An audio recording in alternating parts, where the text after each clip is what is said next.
Bonsoir. Au nom des rencontres philosophiques de Monaco, Charlotte Casiraghi, Robert Maggiori, Raphaël Zaguri-Orly, Valentine Maillot et Laura Hugo, je vous souhaite la bienvenue à notre second atelier philosophique parisien. Comme vous le savez, nous avons tenu cette année à coordonner une programmation parisienne, évidemment en plus de notre programmation monégasque. À Paris, nous vous avons invité à réfléchir à la philosophie face à l'actualité, à mettre à l'épreuve, en quelque sorte, la parole philosophique devant les multiples crises qui traversent et qui travaillent notre actualité, notre contemporanéité. En ce sens, notre dessein était et demeure celui de penser les sources ainsi que les effets des multiples crises de notre époque, en cherchant aussi à déployer des pistes de réflexion où se traceraient, c'est là notre souhait, au moins des linéaments pour les approcher, ces crises, et au plus pour tenter d'y répondre. Que peut la parole philosophique face aux crises de notre actualité? Telle est notre question que nous avons décantée en 3 ateliers.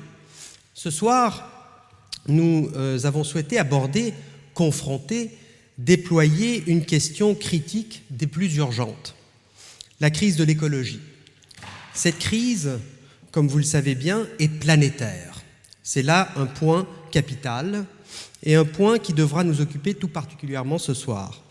Et en ce qu'elle est planétaire, cette crise, elle affecte l'existence même de l'humanité qui se voit ainsi confrontée à la menace de sa propre extinction, voire même de son auto-extinction, puisque, vous le savez, et personne ne peut plus en douter, la main de l'être humain, par le biais de la technique, par le déferlement de la technique, est une des causes, sinon la cause, de la transformation de la nature en une véritable menace, non seulement pour l'être humain, mais pour la biosphère tout entière. La nature se voit aujourd'hui déréglée au point où elle devient incapable de nous soutenir, de nous maintenir, de nous offrir les conditions de vie nécessaires. Or, et pour ici paraphraser Hans Jonas, j'espère qu'il sera question de Hans Jonas ce soir, cette situation où l'être humain use de la nature au point où la nature ne peut plus le soutenir n'est plus tenable, disait Hans Jonas dans Le principe de responsabilité. En effet, cette situation risque de nous échapper et de devenir irréversible et ainsi de nous mener, nous, êtres humains et habitants de la Terre, à une auto-extinction. C'est l'avenir, donc, qui est en jeu, l'avenir de l'humanité entière. Et pour en parler, réfléchir à cette urgente question ce soir, nous avons le grand plaisir de recevoir les personnalités suivantes. Audrey Pulvar, qui est présidente de la Fondation pour la Nature et l'Homme, journaliste et écrivain, qui animera le débat et y participera évidemment. Dominique Bourg, qui est philosophe, professeur à l'Université de Lausanne, auteur de nombreuses études sur l'éthique du développement durable. Catherine Larère, également philosophe, professeure à l'Université de Paris 1, a également beaucoup publié sur la philosophie de l'environnement et donc sur la crise environnementale. Et Patrick Savidan, philosophe et professeur à Paris-Créteil et Sciences Po, a publié de nombreux ouvrages de philosophie politique et dont je remercie tout particulièrement pour l'aide et le soutien dans la coordination de cette soirée de réflexion philosophique. J'aimerais également remercier la Maison des Océans, notre hôte ici ce soir, pour cette série d'ateliers parisiens tout entière, ainsi que Sciences Po Paris, et en particulier in absentia Astrid von Busekist et Frédéric Gros, avec qui nous avons collaboré pour coordonner cette réflexion de réflexion philosophique. Alors avant de céder la parole à Audrey Pulvar, permettez-moi de citer encore Hans Jonas, une phrase qui, à mon avis, donne le ton pour notre soirée, donne le ton de nos réflexions à venir pour ce soir. Je cite le principe de responsabilité. « Nous avons par trop bouleversé l'équilibre et d'ores et déjà condamné à l'extinction trop d'espèces. La technique et les sciences de la nature nous ont fait passer de l'état de sujet dominé par la nature à celui de maître de la nature.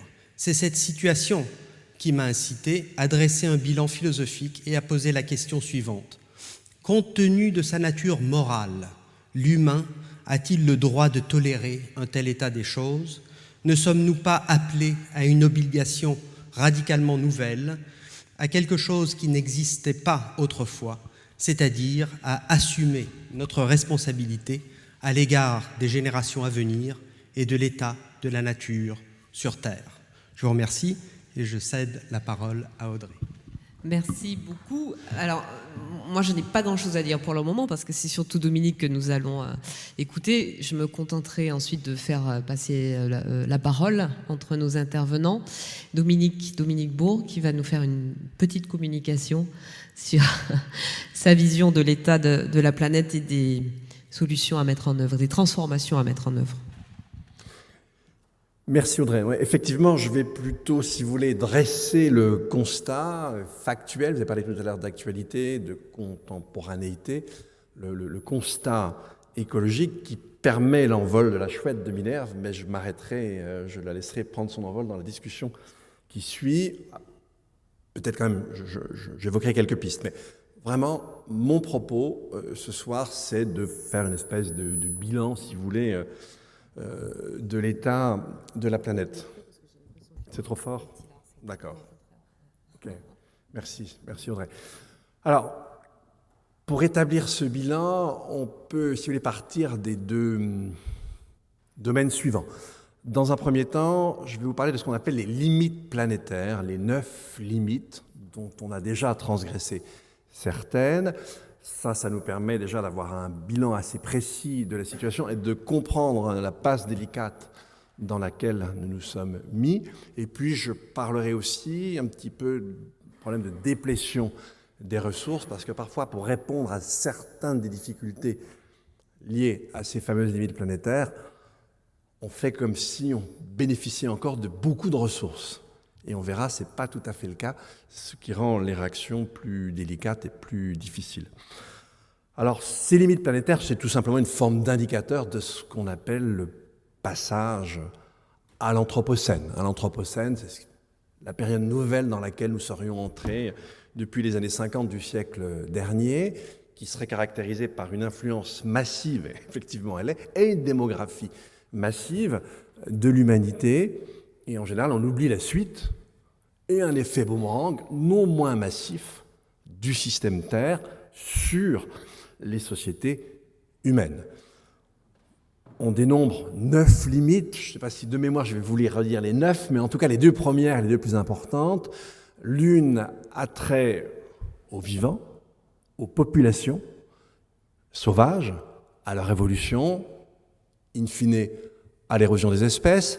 La deuxième limite, vous vous en doutez, nous renvoie au climat. Évidemment, les deux sont très liés, j'y reviendrai peut-être. Et ces deux premières limites, même chacune des deux, si on la transgresse trop, va susciter un changement global de l'état du système. À ça, ok, si jamais je fourche quelque part, je compte sur toi. Alors, après, vous avez l'usage des sols, l'usage de l'eau, les cycles de l'azote et du phosphore, l'acidification des océans, la déplétion de la couche d'ozone, l'introduction d'aérosols dans les hautes couches de l'atmosphère, et puis, in fine, je dois être à peu près à 9, voilà, in fine, l'introduction de nouvelles entités. Alors, on parlait autrefois de pollution, mais c'est un petit peu plus large, dans le système biosphère. Sur ces 9 limites, 6 peuvent être quantifiées. Et sur les 6 qui peuvent être quantifiées, nous en avons déjà outrepassé 4. Dans le domaine de la biodiversité, dans le domaine du climat, dans le domaine de l'usage des sols avec la déforestation, et en ce qui concerne les cycles de l'azote et du phosphore, évidemment, vous l'avez compris, en raison de nos activités agricoles. Alors, ce qu'il faut bien comprendre dans cette histoire de limites, c'est que, mais moi qui suis helvète, en partie, pour moitié maintenant, je dois vous dire qu'il n'y a pas de douanier. On peut franchir les limites sans recevoir le moindre signal.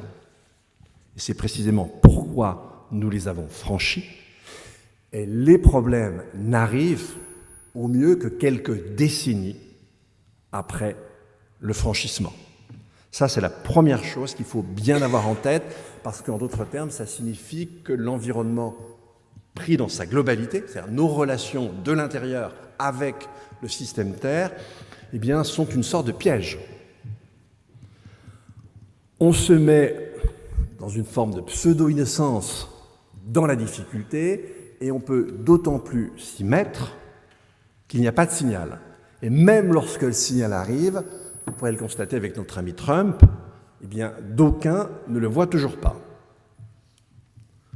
Ça crée une situation extrêmement particulière qui n'a pas de répondant dans l'histoire de l'humanité.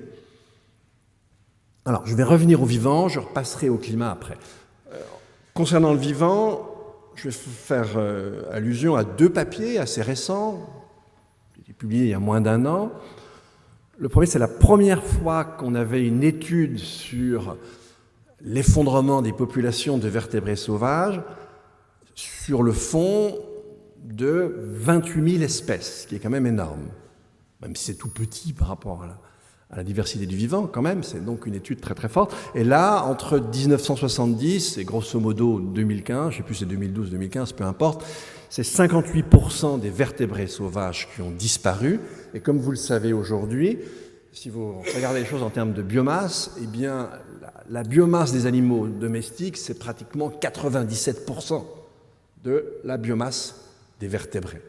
C'est-à-dire le monde sauvage s'est effondré, il n'est que résiduel.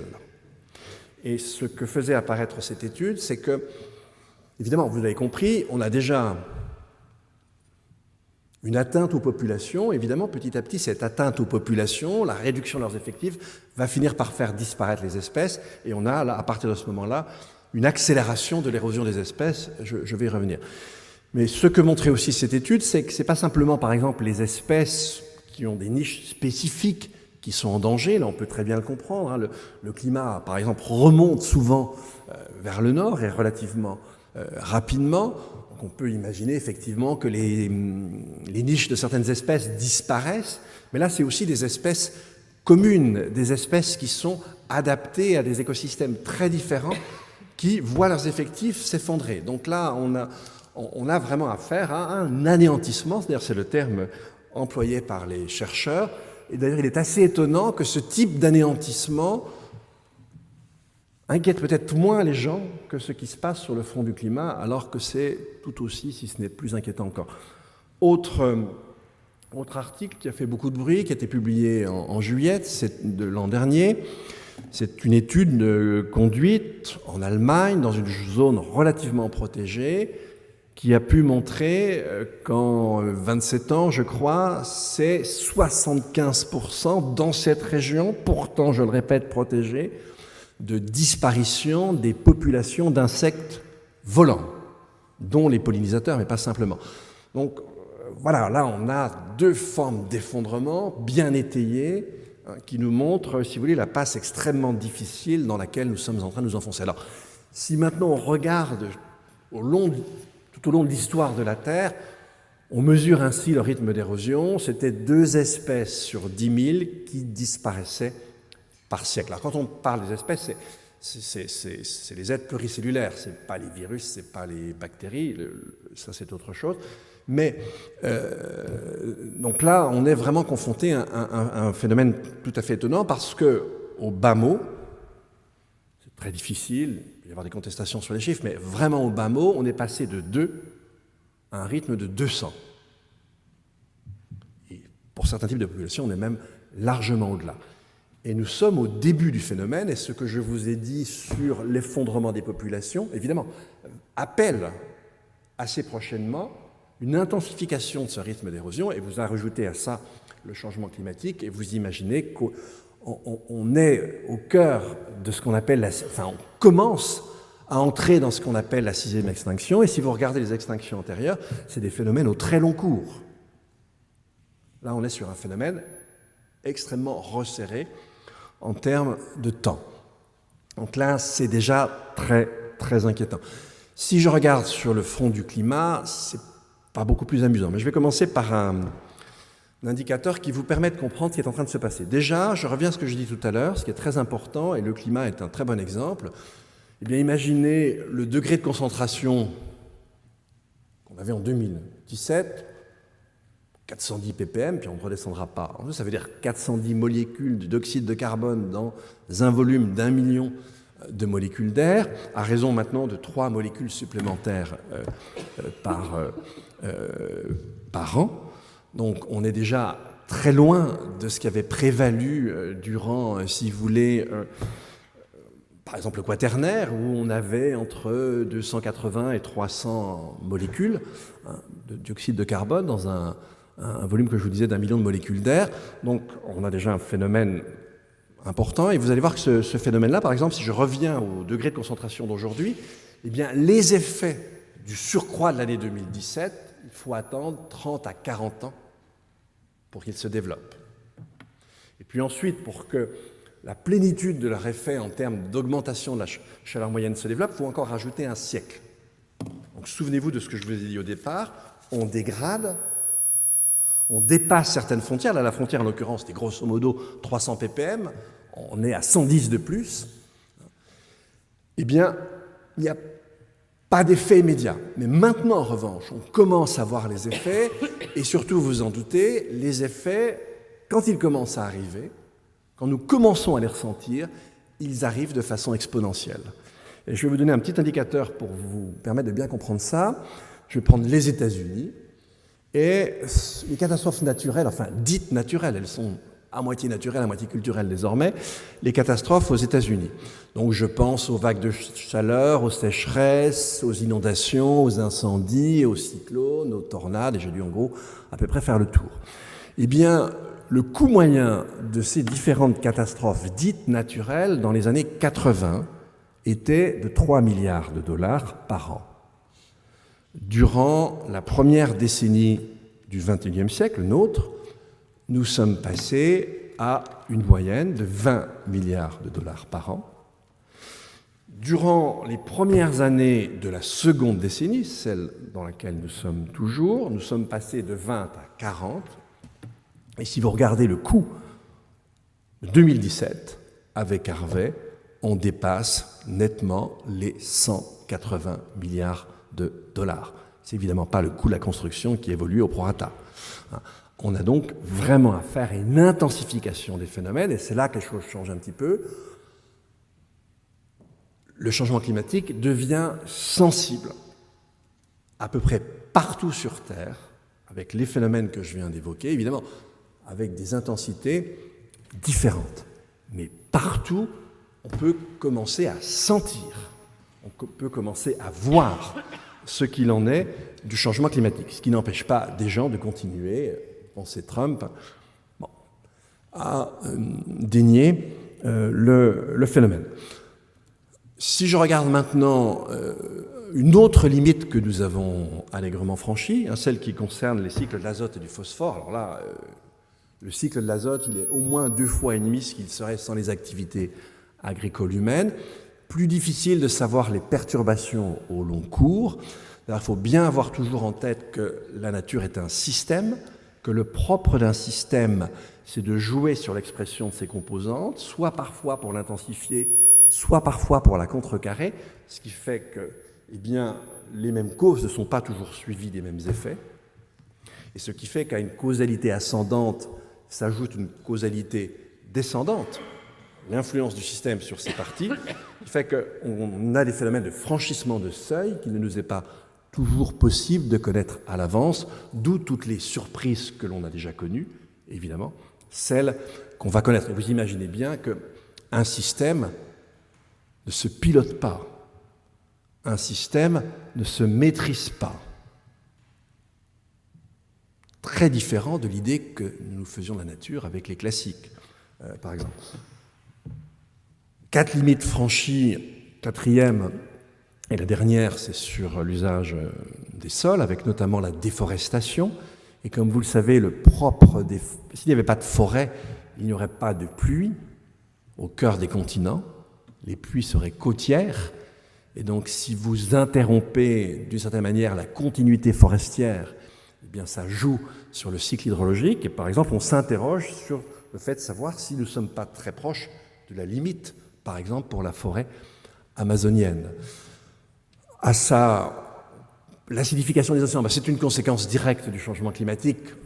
On va franchir la limite dans les 10-15 ans qui viennent. À 400 ppm, on l'aura franchi, c'est 15 ans maximum. Sur l'usage de l'eau, on aura sans doute franchi la limite de disponibilité globale vers le milieu du siècle. Pour le reste, difficile à dire et on n'est pas capable de dire. Donc voilà, sur ce plan-là, nous sommes déjà placés dans une situation qui n'est pas facile. À cela, évidemment, s'ajoute... Alors, ça signifie, grosso modo, si vous voulez, que l'habitabilité de la Terre, ne serait-ce que dans les décennies qui viennent, va se réduire et se fragiliser. Un rythme différent selon, par exemple, le rythme d'élévation du niveau des mers, et c'est très difficile de le dire. On a une évaluation à 1 mètre d'ici à la fin du siècle, mais vous avez d'autres travaux qui vous montrent que ça pourrait être beaucoup plus rapide et qu'effectivement, dans l'histoire passée de la Terre, on a connu des phénomènes de ce type.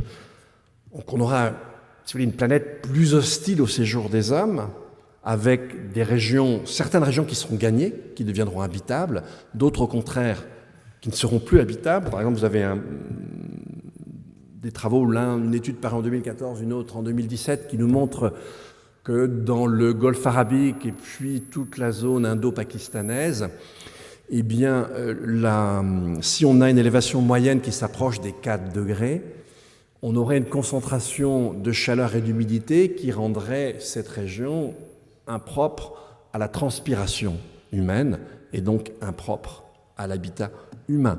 Donc voilà, là je prends une valeur élevée avec conséquences vraiment dramatiques, mais c'est ça l'enjeu. L'enjeu, c'est l'atteinte de l'habitabilité de la Terre. C'est pourquoi je refuse pour ma part de parler de risque. Je préfère à cet égard de parler de menaces liées à des dommages transcendantaux, c'est-à-dire plus liées à telle ou telle région circonscrite, mais qui touchent l'habitabilité en général de la Terre. C'est tout à fait différent. Alors, l'autre type de problème que l'on a, eh bien, c'est ce qui concerne les ressources dont nous avons besoin pour nos activités économiques. On a besoin de ressources minérales, de ressources métalliques, de ressources énergétiques et de manière générale de ressources biotiques issues du vivant. Or, sur chacun de ces points, nous commençons à toucher certaines difficultés. Je vous en donnerai une qui est, je trouve, assez spectaculaire parce qu'il y a ne serait-ce que 10 ans, on ne voyait pas ça anticipé dans la littérature. Je ne l'avais jamais vu. En fait, maintenant, nous connaissons des problèmes de sable. Alors, vous allez me dire, mais il rigole, du sable, vous en avez plein au Sahara, dans le désert de Gobi, etc. Bingo, ça ne marche pas. Tout simplement parce que ces sables-là sont érodés par les vents, et donc ils deviennent ronds, les grains deviennent ronds, ils perdent leur côté abrasif, et du coup, les usages que l'on peut en tirer sur le plan industriel ne fonctionnent plus. En revanche, si on regarde les sables des rivières, des côtes, là on a des sables qui présentent cette qualité abrasive, eh bien à l'échelle du monde aujourd'hui, on est presque au taquet. Vous aviez des régions du monde, par exemple au Maroc, vous avez des enfants qui vont voler du sable sur les plages pour le revendre. Et puis en plus, comme vous le savez, avec le retrait du trait de côte, il ne nous restera plus que le sable de nos rivières, et là franchement, c'est un peu fini. Alors, je vais vous donner un autre exemple. Vous allez dire, mais qu'est-ce qu'il nous raconte? Il n'y a aucun souci, on va mettre des panneaux photovoltaïques partout et des éoliennes partout. Ok, sympathique, mais je vais tout de suite ralentir votre ardeur parce que, faisons un petit détour pour que vous compreniez bien l'enjeu, eh bien, vous savez, premier principe de la thermodynamique, les hommes ne sont pas capables de produire de l'énergie, nous sommes simplement capables de la capter. Elle est constante dans l'univers. Et pour la capter, il faut quoi? Je vous le donne en 1000. Il faut de l'énergie et il faut des matériaux. Alors, quand on fait le ratio entre l'énergie qu'on investit Et l'énergie qu'on récupère, et quand on ne considère que l'énergie directe, on va parler de ROI strict, Energy Return and Energy Investment, et puis quand on prend en compte l'énergie grise, bah là on a un ROI étendu. Alors je prends une étude qui n'est pas encore publiée mais qui est terminée, sur l'éolien. Quand vous songez que par exemple que pour un mât en général de 100 à 120 mètres, des pales de 60 à 80 mètres, eh bien il faut beaucoup d'acier. Pour l'aimant, il faut certains néodymes, dysprosium ou d'autres métaux qui ont des propriétés électromagnétiques particulières, mais qui sont des métaux qu'on ne peut pas aller chercher pour eux-mêmes, très souvent. Ce sont que des coproduits d'autres métaux, ils sont rares dans l'écorce terrestre. Ben, ça fait beaucoup. Puis si vous ajoutez à ça la base qui va de 600 à 1000 tonnes de béton, ça fait beaucoup d'énergie. Donc pour ce type d'éolienne, si on arrête le calcul sur 15 ans, parce qu'au bout de 15 ans, vous avez des problèmes de restauration, de réparation, eh bien, quand vous investissez 1,3, peu importe, calot, joule, tout ce que vous voulez, vous avez des... Enfin, quand vous investissez, plutôt, excusez-moi, quand vous investissez 1,3, en fait, vous récupérez, si vous voulez, vous récupérez 0,3. Parce que tout simplement, vous allez récolter un 3, mais excusez-moi, c'est plus clair comme ça, vous avez récolté un 3, mais vous avez investi 1. Donc, vous récoltez un 3, mais vous avez investi 1, donc il vous reste 0,3. Maintenant, si je prends ce qu'il en était pour le pétrole, au début de la saga pétrolière, enfin pas au début, mais quand on a commencé à exploiter des gisements avec de bonnes techniques et des gisements très importants, Gawar par exemple, on investissait un baril, et on en récupérait 100. Là, j'investis l'équivalent d'un baril, je récupère 1,3. Dans un cas, j'ai gagné 99 barils, dans l'autre cas, j'ai gagné 0,3 barils. Alors, ça sera mieux quand on fera ça avec du béton, de l'acier recyclé, etc., mais on aura peut-être un ROI de 2. J'investirai en tout 2, puis je gagnerai 1. Mais on n'ira sans doute pas bien au-delà.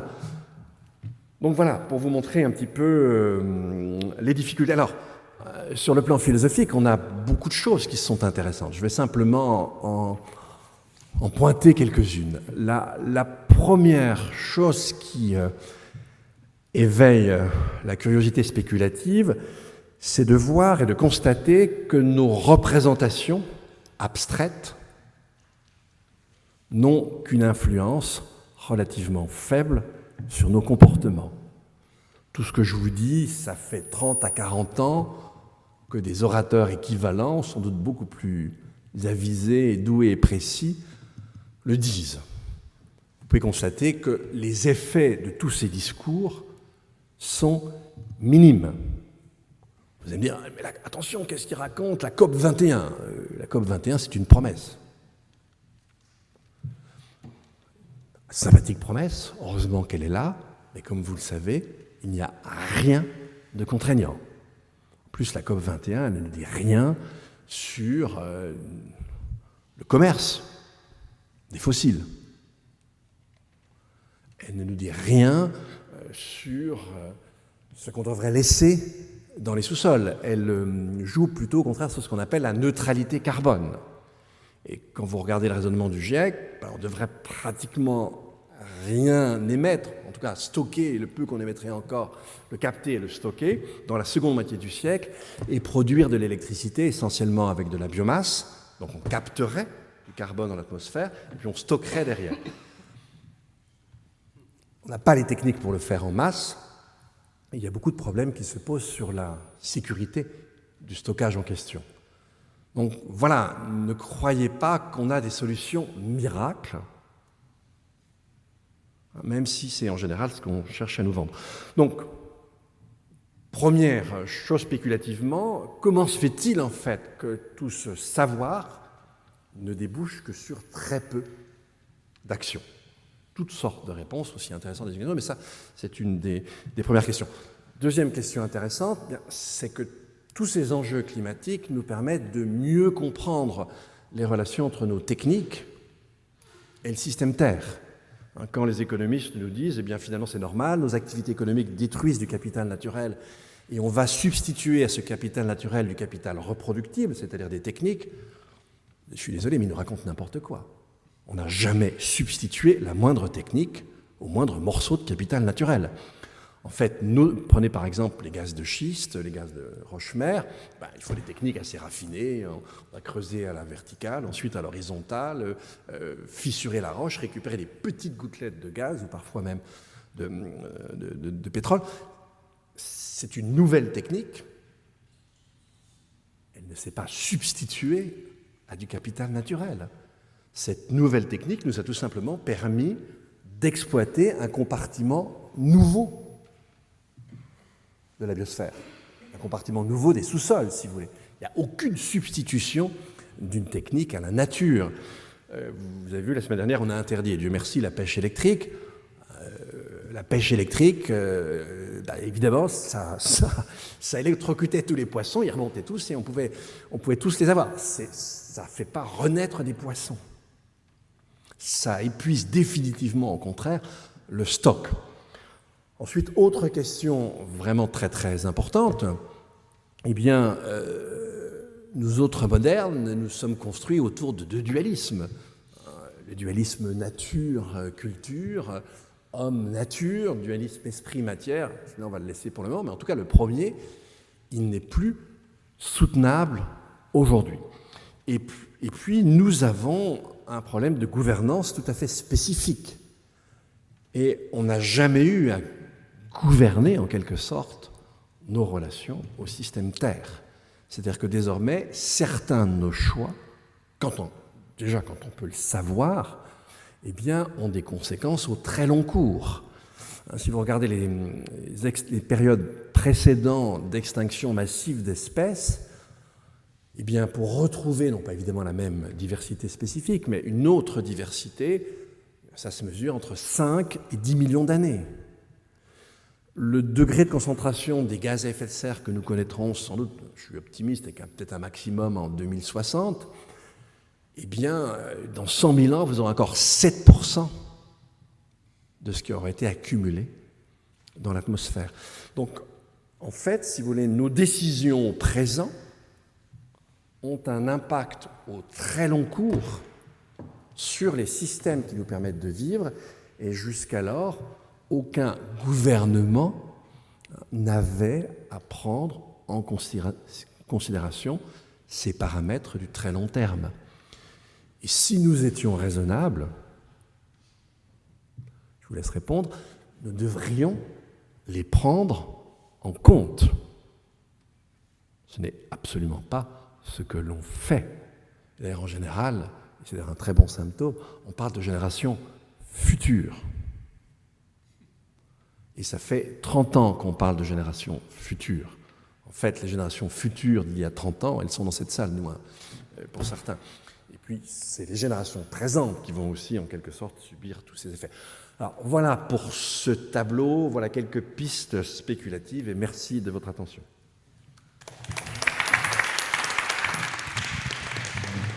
Merci beaucoup, Dominique. Alors, justement, puisque tu parlais de système et du fait que la nature est un système qu'on ne peut évidemment ni maîtriser, ni limiter, ni contrôler, même si elle a des limites que nous dépassons. Catherine Larère, philosophe, spécialiste de philosophie morale et politique, vous avez écrit plusieurs livres sur l'environnement. Bon, j'en cite quelques-uns, Penser et agir avec la nature, du bon usage de la nature, les philosophies de l'environnement, l'écologie et politique. Vous voudriez qu'enfin on cesse d'opposer histoire de la nature et histoire humaine. Et justement, je pense qu'il est déjà allumé, ou alors je vais vous donner le mien, puis je vais l'allumer. Et justement, puisque la nature est un système, cette séparation entre histoire de la nature et histoire humaine se justifie d'autant moins. Alors je crois que pour montrer que cette séparation ne se justifie plus, Dominique a parlé d'anthropocène. Je crois qu'il suffit d'expliquer comment le mot est fait. Il lit anthropos, qui en grec veut dire homme, et scène, qui veut dire le suffixe qui veut dire nouveau, et donc il lie un suffixe qui a été utilisé jusque-là pour désigner des époques naturelles, Pléistocène, Holocène. Nous sommes censés être encore dans l'Holocène, et où Holocène c'est le tout dernier, hein, mais c'était des noms qui étaient pris pour marquer le caractère naturel, et là on lit le nom de l'humain. Nous sommes dans l'époque de l'humain, donc à une époque naturelle, hein, on donne la succession, bon, Pléistocène et l'Holocène sont des époques du Quaternaire, et il y en aurait une supplémentaire qui serait l'Anthropocène. Donc on réunit l'homme et la nature dans un seul mot, ce qui est dire à la fois que d'une certaine façon l'homme est devenu naturel, hein, Dominique a parlé du cycle de l'azote, eh bien la quantité, la masse d'azote réactif qui est réintroduit dans le cycle de l'azote, c'est les humains qui en produisent le plus. Et il y a comme ça un certain nombre d'éléments qui sont d'éléments naturels dont les humains sont producteurs. Donc les humains peuvent être considérés comme une force géologique au même titre qu'une montagne. Bon. Donc à la fois les humains font partie de l'histoire de la nature, et en même temps l'histoire de la nature est affectée par les humains, elle transforme les humains. On peut aussi prendre ce que Dominique a dit quand il a fait allusion aux catastrophes naturelles, et puis qu'il a dit, mais finalement, pas si naturel que ça. Hein. Si on prend l'ouragan Katrina qui a dévasté la Nouvelle-Orléans, bon, c'est naturel, mais c'est sans doute lié, c'est d'autant plus fort que c'est lié au changement climatique dont on a montré l'origine anthropique. Bon, Michel Serres disait très, très joliment l'histoire naturelle entre dans l'histoire de l'humanité et l'humain entre dans l'histoire naturelle. Les deux histoires se sont confondues. Or, ce qu'il faut voir par rapport à ce qui a été dit, de la façon dont nous sommes représentés les choses jusqu'à présent, c'est que l'extériorité que nous avons mis entre nature et société, entre nature et culture, a été pour nous pour les Européens, les Occidentaux de l'époque moderne, hein, depuis le XVIIe ou le XVIIIe siècle, la façon dont ils se sont représentés, leur action dans et sur une nature extérieure. On se sent d'autant plus dominateur que c'est quelque chose qui est extérieur à vous. Quand on regarde que les deux histoires se réunissent et ne font plus qu'une seule histoire, ça veut dire que nous ne pouvons pas nous considérer comme ayant devant nous la tâche infinie de dominer une nature qui nous est extérieure. Nous sommes dedans, nous agissons dedans, elle agit en nous, il faut prendre les deux à la fois en compte. Justement sur la façon dont ce que dénonçait Dominique, le fait que toutes ces représentations abstraites ne se traduisent que de façon minime concrètement dans nos vies, dans la transformation de nos modes de vie, on est toujours effrayé de voir à quel point les constats existent. Tout est posé, les constats existent, les hypothèses, les prévisions et même certaines solutions de transformation de nos modes de vie qui pourraient ralentir les processus à la fois sur le climat, sur la biodiversité et concernant la dégradation de l'environnement. Mais la rencontre, la jonction ne se fait pas avec le concret. Alors, je ne suis pas tout à fait d'accord, en fait. Je suis moins catastrophiste que Dominique. Bon, c'est vrai, on peut montrer, je vais aller dans son sens pour dire que, bon, vous savez qu'il y a des conférences globales, mondiales, depuis le sommet de la Terre en 1992 à Rio, et que depuis, il y a une série de conférences sur le climat qui se tiennent tous les ans, d'où les COP 20, 1, 2, 3, etc. On en est à 23. Et on peut montrer que, bien que des décisions aient été prises de limiter les émissions de gaz à effet de serre, ça a plutôt augmenté, et que quand ça n'a pas augmenté, c'est pas vraiment parce qu'on a voulu les limiter. Si on prend par exemple, il y a un moment où dans la Russie, bon, l'ancienne Union soviétique, les émissions diminuent, bon, ben, c'est parce que la Russie est dans une grande crise économique, c'est pas du tout parce qu'ils ont décidé d'user plus sobrement des fossiles. Bon, donc ça c'est vrai, hein, on peut montrer toute une série de chiffres. Alors, moi je pense que ça sert pas à grand chose d'insister sur le négatif et d'oublier, qui existe, hein, je le nie pas, on va pas rentrer dans ce genre de débat, mais il faut aussi se dire que, ben, je reviens à 92, le sommet de Rio, le premier sommet de la Terre à Rio, c'est la première fois que toutes les nations du monde se réunissent pour discuter justement de ce qui jusque-là était affaire de scientifiques et pas affaire de politique, hein, parce que la fin de la séparation entre nature et société, c'est la fin de la nature, c'est du côté des scientifiques, la société, c'est du côté des politiques. Là, il y a des politiques qui s'occupent de phénomènes naturels.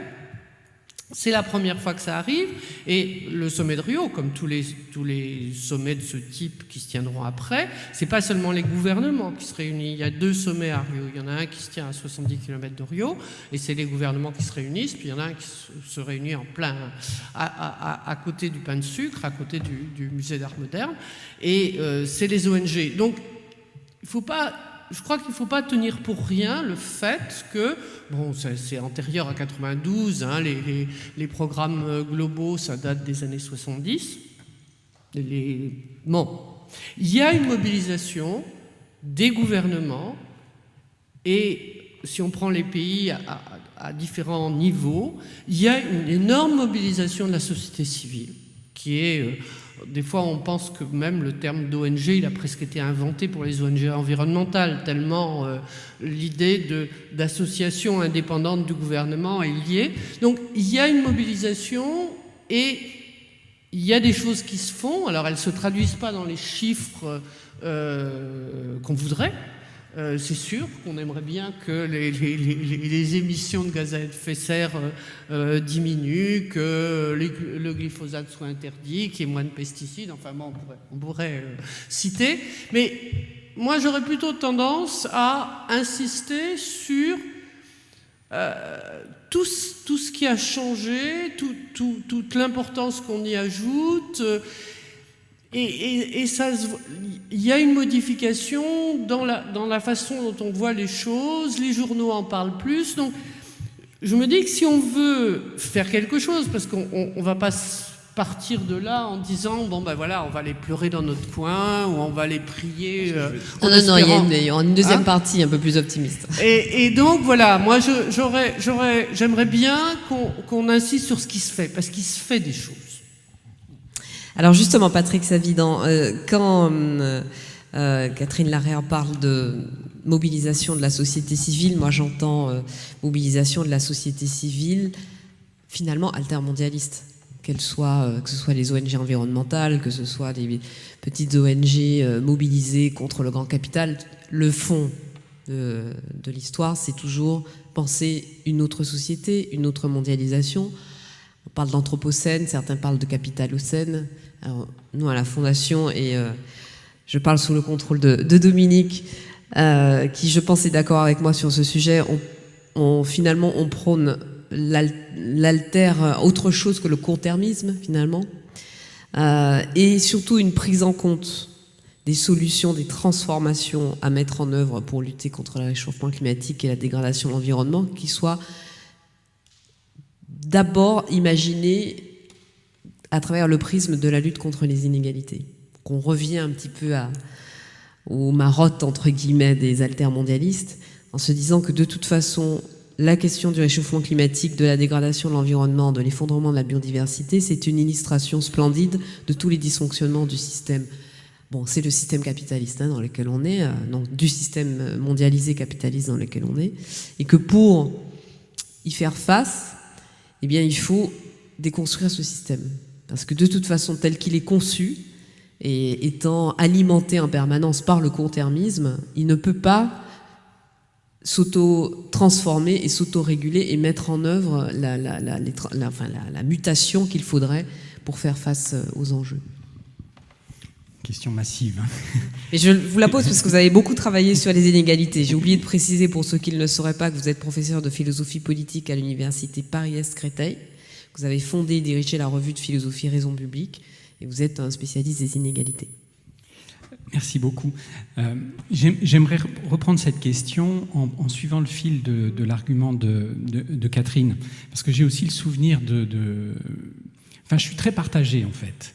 Je suis à la fois séduit par l'idée selon laquelle il convient d'insister sur les réalisations positives, parce que très fondamentalement, en faisant un parallèle entre la question des inégalités sociales, économiques et les questions environnementales, je pense que précisément, on est aujourd'hui dans une situation, je vais être très vague, mais je pourrais préciser si vous le souhaitez, de défiance très généralité et de méfiance interpersonnelle et intercollective d'une certaine façon très grande, qui font que nous sommes presque mis en demeure de choisir la compétition contre la coopération dans toutes les circonstances de la vie quasiment. Donc insister sur les instances de coopération, ça me paraît essentiel par rapport à la nécessité qui est la nôtre de débloquer ce qui est quand même perçu par vous deux comme une situation de blocage. Et puis partager parce qu'en même temps, je suis sensible à l'argument de Dominique et fidèle au souvenir que j'ai d'un séminaire que Catherine a organisé en 2013-2014, si ma mémoire est bonne, où il était question d'inaction écologique. Et dans ce contexte-là, il était question précisément de ce qu'a évoqué Dominique, à savoir la tension ou la torsion ou le rapport de non-causalité attendu entre ce que l'on sait et ce que l'on fait. Et le fait que les représentations, comme ça a été dit, abstraites, n'ont pas d'incidence majeure, sensible, à la mesure des enjeux sur les comportements, sur les conduites et sur les politiques publiques. Et ça, pour moi, ça entre vraiment en résonance, et c'est là que je retrouve votre question, avec le problème des inégalités sociales et économiques, à une toute autre échelle, en un sens comme si la question des inégalités sociales pourrait être envisagée comme une sorte de problème à échelle moindre, des problèmes qu'on rencontre quand on essaye de traiter la question environnementale. Je m'explique. Tout simplement parce que la question sociale et économique ne s'inscrit pas dans les mêmes conditions temporelles ou dynamiques temporelles que la question environnementale. Mais on retrouve à ces différentes échelles finalement peut-être les mêmes types de problèmes. Et donc j'avais été très sensible dans le séminaire qu'avait organisé Catherine sur le fait qu'il y aurait plusieurs manières d'imaginer les raisons pour lesquelles la connaissance n'a pas d'incidence sur l'action. Et dans un livre récent, récent qui date maintenant un petit peu, mais bon, qui m'a coûté, donc pour moi il est encore très présent, il y avait précisément sur les questions d'inégalité ce même type de problème. C'est-à-dire qu'en fait, on observe, par exemple, c'est ce que j'ai appelé le paradoxe des inégalités, on observe une connaissance croissante de l'évolution des inégalités, et croissante au sens où la connaissance scientifique est beaucoup plus fine sur les différentes mesures des inégalités, mais également sur les mécanismes qui interviennent dans la reproduction de ces inégalités. Mais ce n'est pas tout. Il y a non seulement une sorte de meilleure connaissance, mais il y a aussi une connaissance mieux diffusée, mieux partagée. On a tout un ensemble d'études extrêmement sérieuses, concordantes, qui montrent que sur les questions de revenus, par exemple, on a des études sur la France, sur l'Europe, les citoyens sont extrêmement savants. Pas au sens formel nécessairement qu'on entend habituellement, mais ils savent à peu près ce que gagne chaque catégorie sociale. Ils se trompent sur les très très hauts revenus, mais ils se trompent tout simplement parce que ça dépasse un peu l'entendement. Mais quand on leur demande le salaire moyen, enfin en tous les cas la réponse qu'ils donnent pour évaluer le salaire moyen des patrons du 440 par exemple, ils disent un montant qui correspond à la moyenne de cette catégorie. Donc même quand on se plante pas de beaucoup, si vous voulez. Et donc il y a une connaissance assez fine des différents rapports sociaux, s'agissant par exemple des inégalités de revenus. Mais dans la même mesure où progressait la connaissance Et le partage de cette connaissance, et en tant que président de l'Observatoire des inégalités, la question m'a un peu taraudé quand même, on observe une augmentation des inégalités. C'est comme si, non seulement il n'y avait pas de corrélation positive entre le fait de mieux connaître un problème et le fait de mieux le résoudre, mais qu'il y a une meilleure connaissance d'un problème et une tentation, ou en tous les cas, tout un ensemble de mécanismes qui contribuent à creuser les inégalités, comme si la meilleure connaissance du problème aggravait le problème. Alors je ne dis pas qu'il y a une corrélation, mais en tous les cas, il y a deux faits, et je m'interroge sur la relation qu'ils entretiennent. Et donc j'ai essayé d'examiner toutes les hypothèses que les gens font pour expliquer ce rapport un peu problématique entre la connaissance et l'action. Et on trouve des réponses qui correspondaient à celles que tu avais relevées dans ta problématique à l'époque, et qui sont illustrées dans le domaine des inégalités sociales aussi. On trouve l'hypothèse de l'ignorance. C'est vrai qu'on en sait beaucoup, mais on n'en sait pas encore assez. Donc il faut aller plus loin, mieux expliquer, mieux faire sentir, etc. Et d'une certaine façon, c'est un peu même le but de réunions comme celle-ci, c'est d'essayer de montrer que finalement la crise n'est pas pour les générations futures, par exemple, un élément, mais que nous sommes nos propres générations futures. Il faut y travailler dès maintenant, la crise est là. Elle n'est pas pour demain. Donc il y aurait l'idée qu'on doit en faire plus, si on veut, dans le registre de la connaissance. Il y a une deuxième hypothèse qui est l'hypothèse de l'hypocrisie. En fait, on explique en long et en large qu'on est scandalisé par la situation, qu'on est très inquiet. Par exemple, sur le plan des inégalités, on va dire on sait que par exemple 8 Français sur 10 trouvent qu'il y a trop d'inégalités dans la société française, que c'est une société trop injuste et qu'elle serait moins injuste si on réduisait les inégalités. On se demande pourquoi elles ne se réduisent pas. Hein. Donc il y a l'hypothèse de 2, c'est l'hypothèse de l'hypocrisie. En fait, les gens disent vouloir moins d'égalité, plus d'égalité, moins d'inégalité, mais en fait, ils n'en pensent pas moins. Troisième hypothèse, c'est l'hypothèse de l'impuissance. En fait, on ne sait pas par quel bout prendre le problème et ça nous déconcerte d'une certaine façon. Ça nous dépolitique aussi, ça nous rend un peu impuissants. Et la dernière hypothèse, si ma mémoire est bonne, c'était l'hypothèse, je vais la retrouver, vous voyez que le livre est plus loin que je le pensais, c'est l'hypothèse selon laquelle on serait manipulé, tout simplement. Et qu'on n'aurait pas une conscience très très claire des ressorts qui provoquent les crises environnementales et sociales auxquelles on a affaire. Je pense qu'en fait, ces 4 hypothèses, toutes les questions qu'elles soulèvent sont pertinentes. C'est-à-dire qu'elles comportent une part de vérité, bien évidemment. On a encore beaucoup de travail à faire sur le terrain de la connaissance, sur le terrain de la diffusion de la connaissance et sur la question de la modalité des connaissances, la manière de les diffuser. Mais je pense qu'en fait, c'est en tous les cas pour le sujet que je connais mieux, c'est-à-dire la question des inégalités sociales et économiques, c'est très clair que le problème n'est pas qu'un problème de connaissance. Tout simplement parce qu'on en sait suffisamment pour déjà agir beaucoup plus que nous n'agissons. La question de l'impuissance, on sait se mobiliser, on observe des mobilisations réussies. Donc la question est pourquoi, dans le domaine des inégalités, finalement, l'inégalité ne se constitue pas comme un problème public au sens fort. C'est un problème social, mais il ne se constitue pas comme un problème public. Il y a la question de l'hypocrisie. Je pense que ça, c'est un argument erroné s'agissant des inégalités sociales et économiques, tout simplement parce que quand on veut justifier des inégalités, on sait le faire.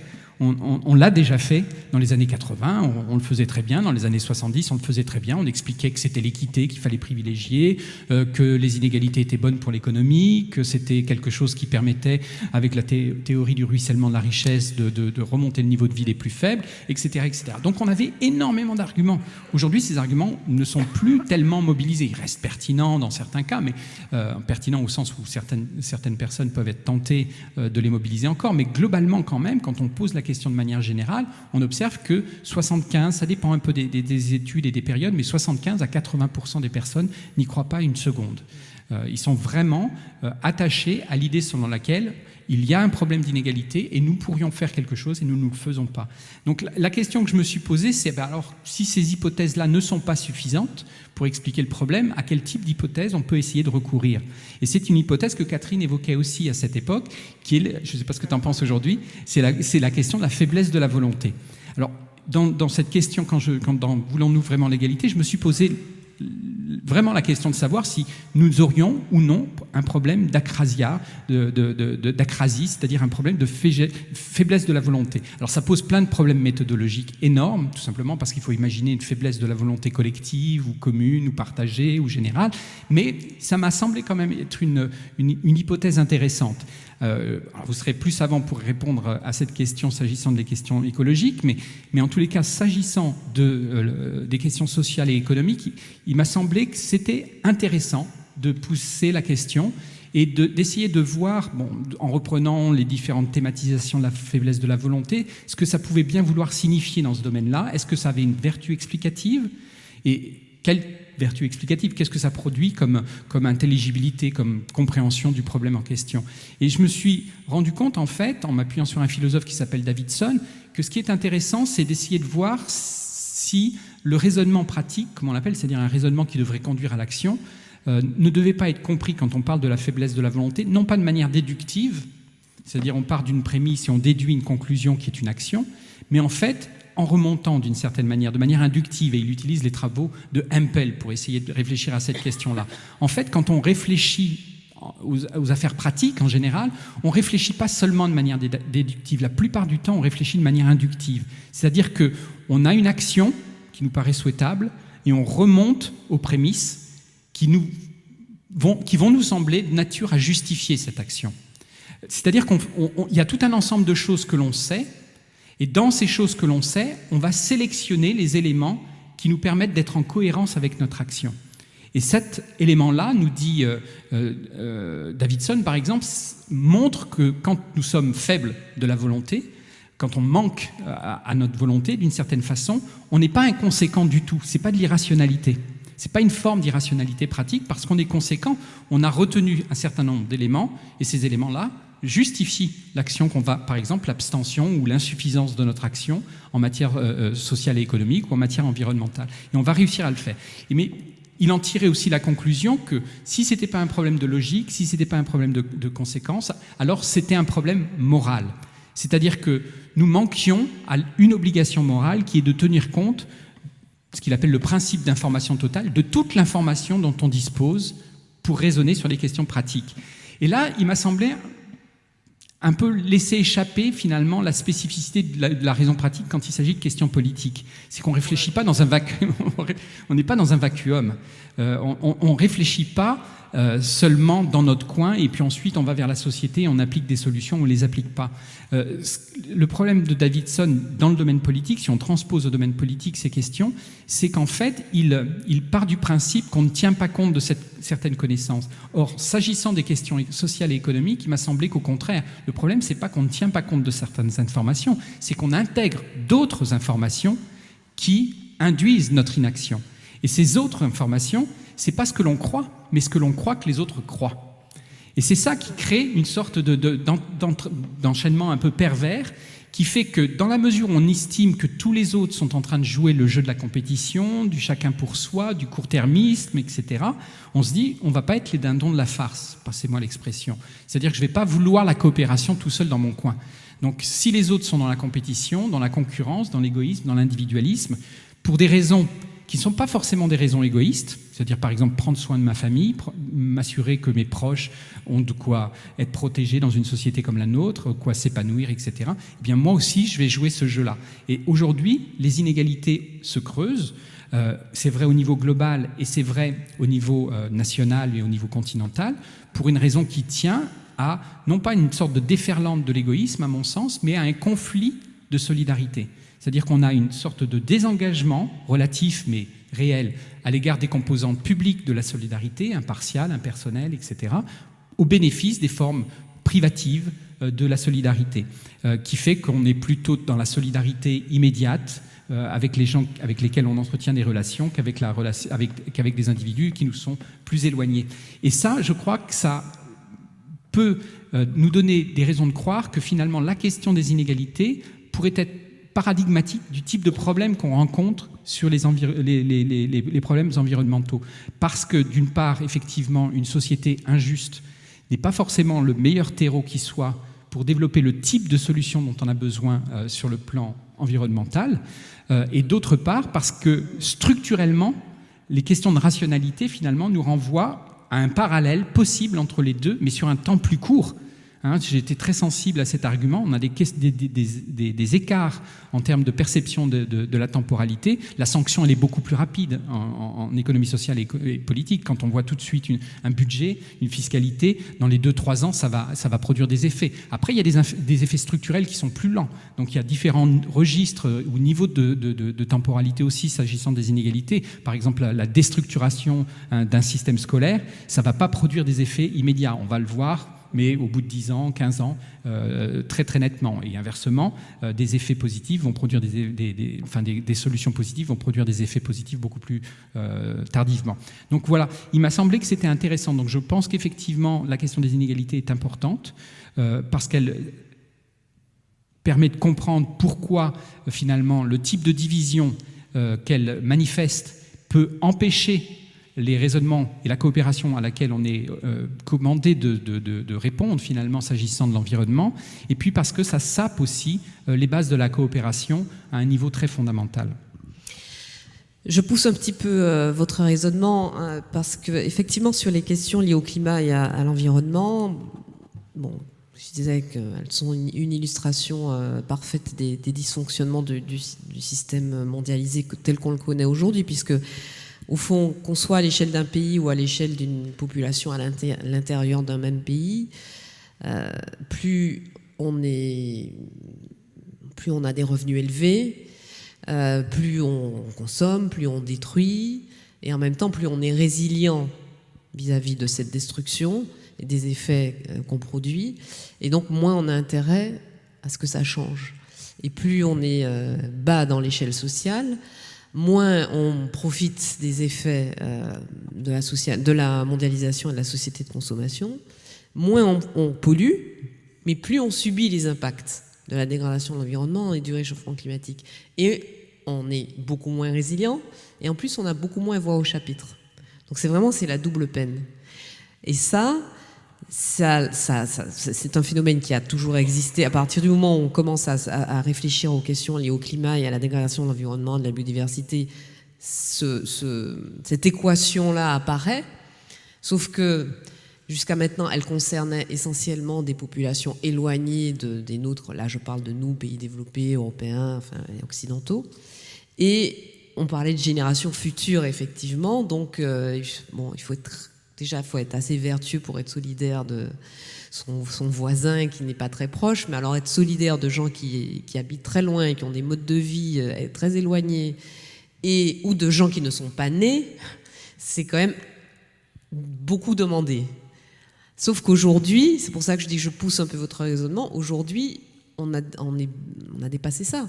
Parce que dans nos pays développés, les inégalités ont continué de se creuser, et ce phénomène de mâchoire là, qui écrase les plus démunis, qui sont à la fois ceux qui polluent le moins et à la fois ceux qui subissent le plus l'impact et ceux qui sont le moins résilients, il concerne donc nos pays développés. Et puis l'impact, tu parlais des catastrophes pas si naturelles que ça, du réchauffement climatique et de la dégradation de l'environnement, cet impact, il se mesure au quotidien. Et finalement, aujourd'hui, même si certains d'entre nous sont beaucoup plus résilients que d'autres, personne n'est à l'abri, au fond. Personne n'est à l'abri de la pollution de l'air, personne n'est à l'abri de la pollution des nappes phréatiques, personne n'est à l'abri des errements du système alimentaire, agricole, etc. Bon, alors, évidemment, certains sont plus fragilisés. Mais ce que j'ai du mal à comprendre, moi qui ne suis pas ni scientifique ni universitaire, c'est en poussant un peu tout ce qu'on vient de se dire là, pourquoi ce constat qui aujourd'hui est quotidien et permanent, y compris pour ceux qui jusqu'à maintenant étaient le plus à l'abri, ne déclenche pas de transformation plus nette de nos modes de vie. Alors, juste très rapidement sur ce point, parce qu'il y a une analyse qui me semble vraiment très pertinente encore aujourd'hui, c'est celle de Hirschman, qui a publié dans les années 70 un petit livre qui s'appelle Exit, Voice and Loyalty. Et dans ce livre, alors il traitait des questions de concurrence et de coopération, mais il traitait surtout de l'aspect économique, c'est-à-dire qu'il s'intéressait au chemin de fer dans tel pays africain. Il se demandait si c'était intéressant de favoriser le marché dans ces contextes-là. Est-ce que ça allait contribuer à la qualité du chemin de fer ou pas?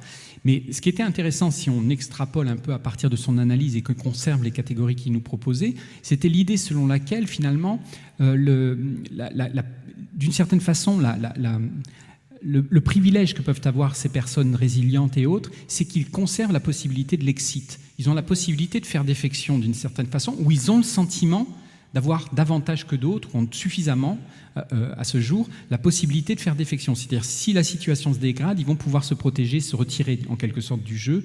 On imagine assez bien que ce n'est pas par hasard que certaines populations sont plus exposées à certaines catastrophes naturelles. Je pense à Katrina. Je pense aussi, par exemple, à l'étude qu'avait faite un sociologue américain, Eric Linenberg, sur la canicule à Chicago.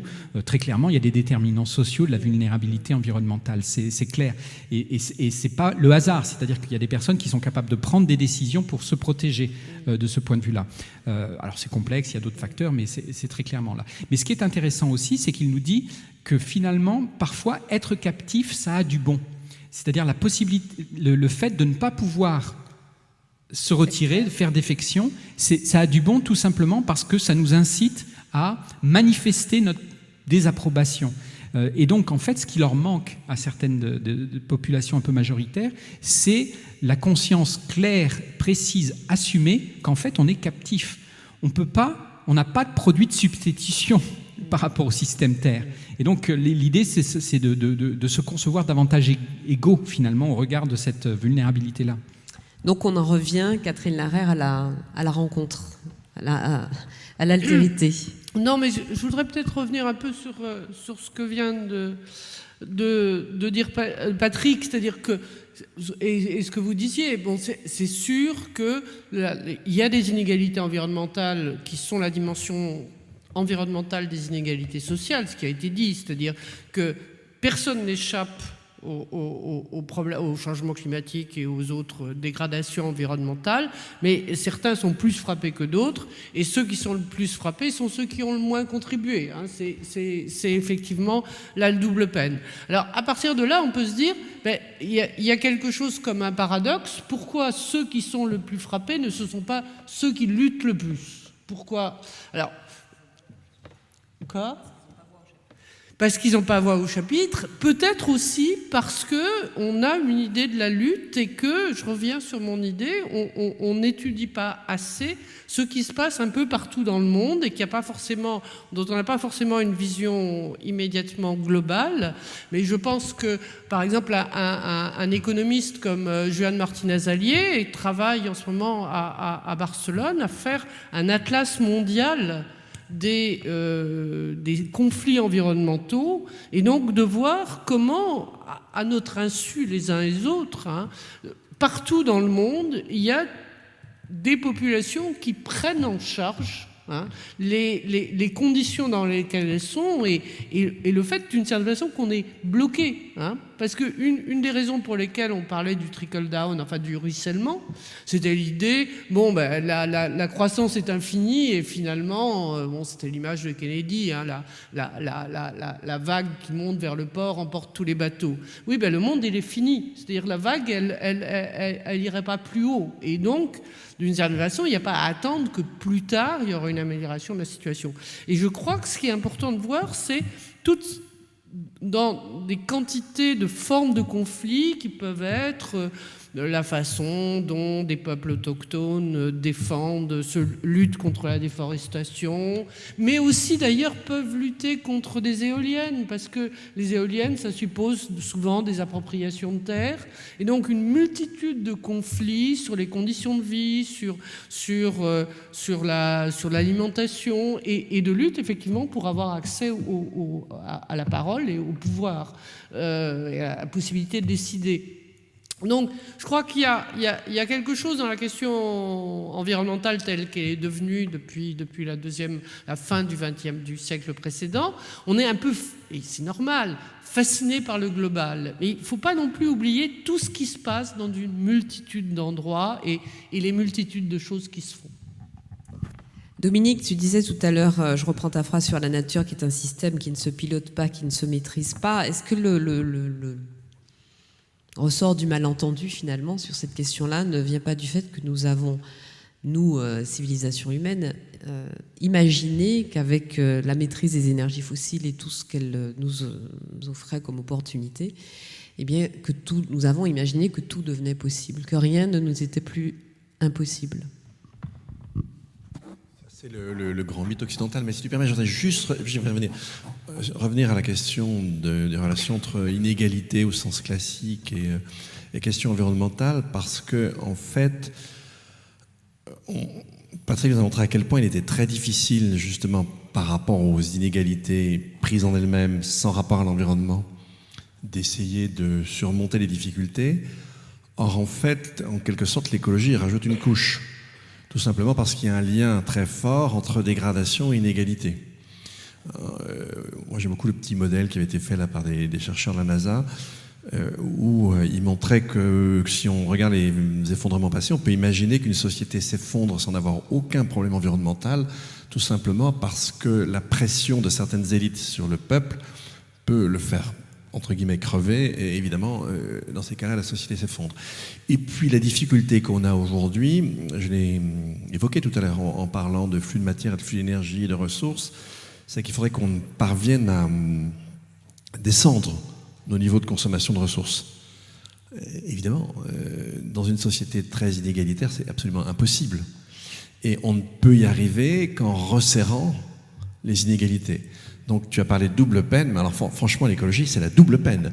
Il faudrait réussir à résoudre et en même temps la question de l'inégalité et en même temps la question de l'environnement, d'autant que c'est la question des inégalités qui commande la capacité qu'on a à résoudre ces questions-là. Ça, simplement pour lever ces difficultés. Mais mon idée n'est pas de me contenter des difficultés. J'ai dressé un tableau, ben voilà, c'est le tableau qui existe, j'en suis désolé. Mais ce n'est pas du tout pour s'y complaire. Je pense aussi, comme Catherine, qu'il y a énormément d'initiatives. Et par exemple, dans un pays comme la France, il y a beaucoup de ce qu'on appelle les expérimentations écologiques. C'est-à-dire c'est plutôt des petits groupes, des petits collectifs, des communautés qui cherchent à la fois à modifier et de manière liée leur mode de vie et les modes de production. Et il y a même une efflorescence assez extraordinaire en France, à telle enseigne que le ministère de la Transition écologique et solidaire a accepté de créer un observatoire de ces expériences. Il y en a à Notre-Dame-des-Landes, il faut se dépêcher peut-être. Mais il n'y en a pas que là. Et il y en a à l'international, c'est quelque chose qui est assez intéressant. Et pour donner, enfin d'optimisme non, mais dire que voilà, le monde va pas forcément, le ciel va pas forcément nous tomber sur la tête, en partie, mais pas totalement. Ben, c'est de dire deux choses. D'une part, qu'effectivement, la visibilité est quelque chose qui arrive et qui arrive fortement aujourd'hui. Ça me semble être un facteur de changement de la donne. Je vois un autre facteur dans justement cette multiplicité de petites expériences qu'on voit partout. Et je dirais que quand même, dans la société, il y a une forme de mouvement un peu, alors à prendre avec des pincettes, mais une forme de mouvement de déconsommation. Je ne dis pas qu'on consomme moins, ce n'est pas le cas, mais en tout cas, alors certains le font sans doute, mais même ceux qui continuent à consommer beaucoup n'en attendent plus qu'on en entendait il y a 20 ans. Et que ça, je pense que c'est quelque chose d'assez fort. Donc, il ne faut pas du tout exclure la possibilité que les degrés d'action s'intensifient, s'accélèrent, et qu'on débouche, non pas sur une manière de résoudre nos problèmes, ça, il ne faut pas être naïf, mais qu'on fasse redescendre quand même la pression avec une action collective qui serait quand même plus opératoire. Pour moi, la difficulté, elle est qu'aujourd'hui se chevauchent deux formes de radicalité et c'est franchement pas facile On a la radicalité politique au sens classique, c'est-à-dire c'est les gens qui vont refuser le jeu démocratique, des élections, de leurs conditions, et pour lesquels soit les élections sont des pièges à cons, soit de toute façon il faut remettre les descendants de Louis XVI sur le trône. Donc dans ce cas-là, on se met en dehors du jeu démocratique et on est sur une certaine forme de radicalité. Alors, elle reprend un peu du poil de la bête en ce moment en France, bon, mais c'est pas tout à fait génial. Puis il y a une autre forme de radicalité qui, a priori, enfin, même si avec ce que je viens de dire, on peut faire des liens, mais n'est pas la même. C'est-à-dire que moi, je pense pas qu'on va raser gratis demain, mais en revanche, je pense que la civilisation dans laquelle on est extrémiste. Et qu'on a un énorme problème, et qu'effectivement, si on continue, on va multiplier les dégâts, et on peut évidemment, on peut pas exclure cette fameuse question d'effondrement, à condition qu'on ne la confonde pas avec le jour d'après. Et donc c'est toute la difficulté qu'on a. On est coincé dans le jeu. C'est-à-dire que si on pointe la radicalité civilisationnelle, on nous rabat vers la radicalité politique. Et c'est pas le même problème. Et donc on n'a pas trouvé un jeu suffisant pour faire passer dans l'ordre démocratique, classique, la prise de conscience de cette question de radicalité. Et pour ma part, je crois que la seule chose qui pourrait nous y aider, et si jamais il y a dans cette salle des gens extrêmement bien inspirés, artistes, écrivains, c'est un appel à l'aide, on a vraiment besoin d'un récit écologique qui nous ferait vraiment bouger, qui nous donnerait envie de bouger. Alors évidemment, ce que je vous ai raconté au début vous n'a pas du tout donné envie de bouger, je le sais très bien moi-même, mais justement, il faut qu'on arrive à bouger tout en sachant ça. Parce que la manière dont on peut bouger, ça n'a pas de sens si on ne sait pas ça à l'avance. Donc c'est un peu la quadrature du cercle, mais s'il y a des amateurs dans la salle. Oui, si on peut juste rajouter une petite difficulté supplémentaire. Ah, mais c'est toi maintenant. Mais c'est moi. Mais je vais revenir à ce que je disais quand même. Oui, non, je crois qu'on avait de même, bon, on avait des récits substitutifs.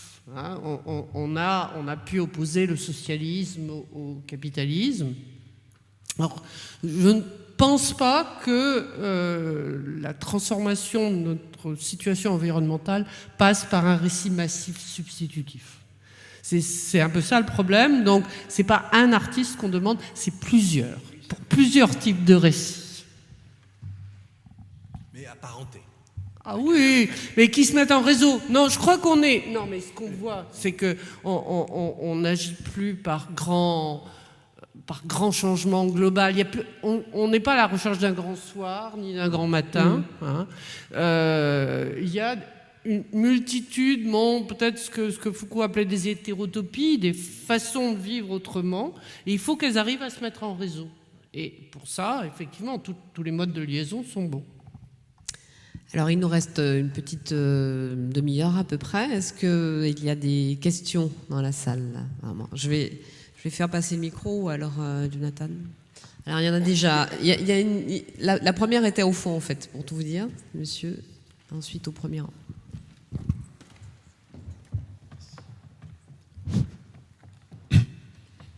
Non, je suis désolé, c'est toujours un peu le problème. Quand il y a le public dans la salle qui représente parfois la société civile, ça ne fait pas des questions, ça fait des réactions. Pour compléter votre appel à l'aide et vos réflexions, il y a beaucoup de choses qui ont été dites. Alors, je ne vais pas dire qui je suis, ce que je fais, mais je fais partie, par exemple, des villes en transition, parmi beaucoup d'autres engagements. Il y a une chose qui me semble manquer dans la discussion, les réflexions que vous avez proposées, c'est... En fait, j'ai même pas entendu ce terme, je pense, de paradigme prononcé une seule fois, mais peut-être je me trompe. C'est changer les paradigmes, ce qui ne donne pas forcément comme solution d'avoir un narratif idéologique majoritaire.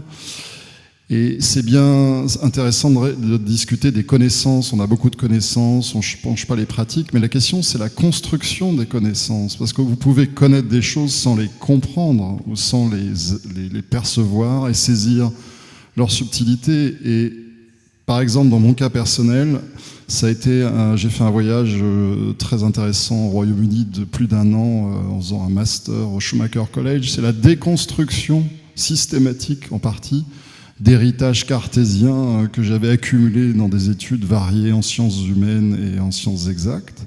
Donc je pense qu'en fait, au-delà de la connaissance, la question c'est de comprendre en fait comment les connaissances ont été produites, d'interroger aussi les disciplines. Je pense que par exemple, ça va être intéressant de confronter la sociologie à l'écologie pour voir comment la sociologie pourrait être moins anthropocentrée, par exemple. J'ai juste un exemple.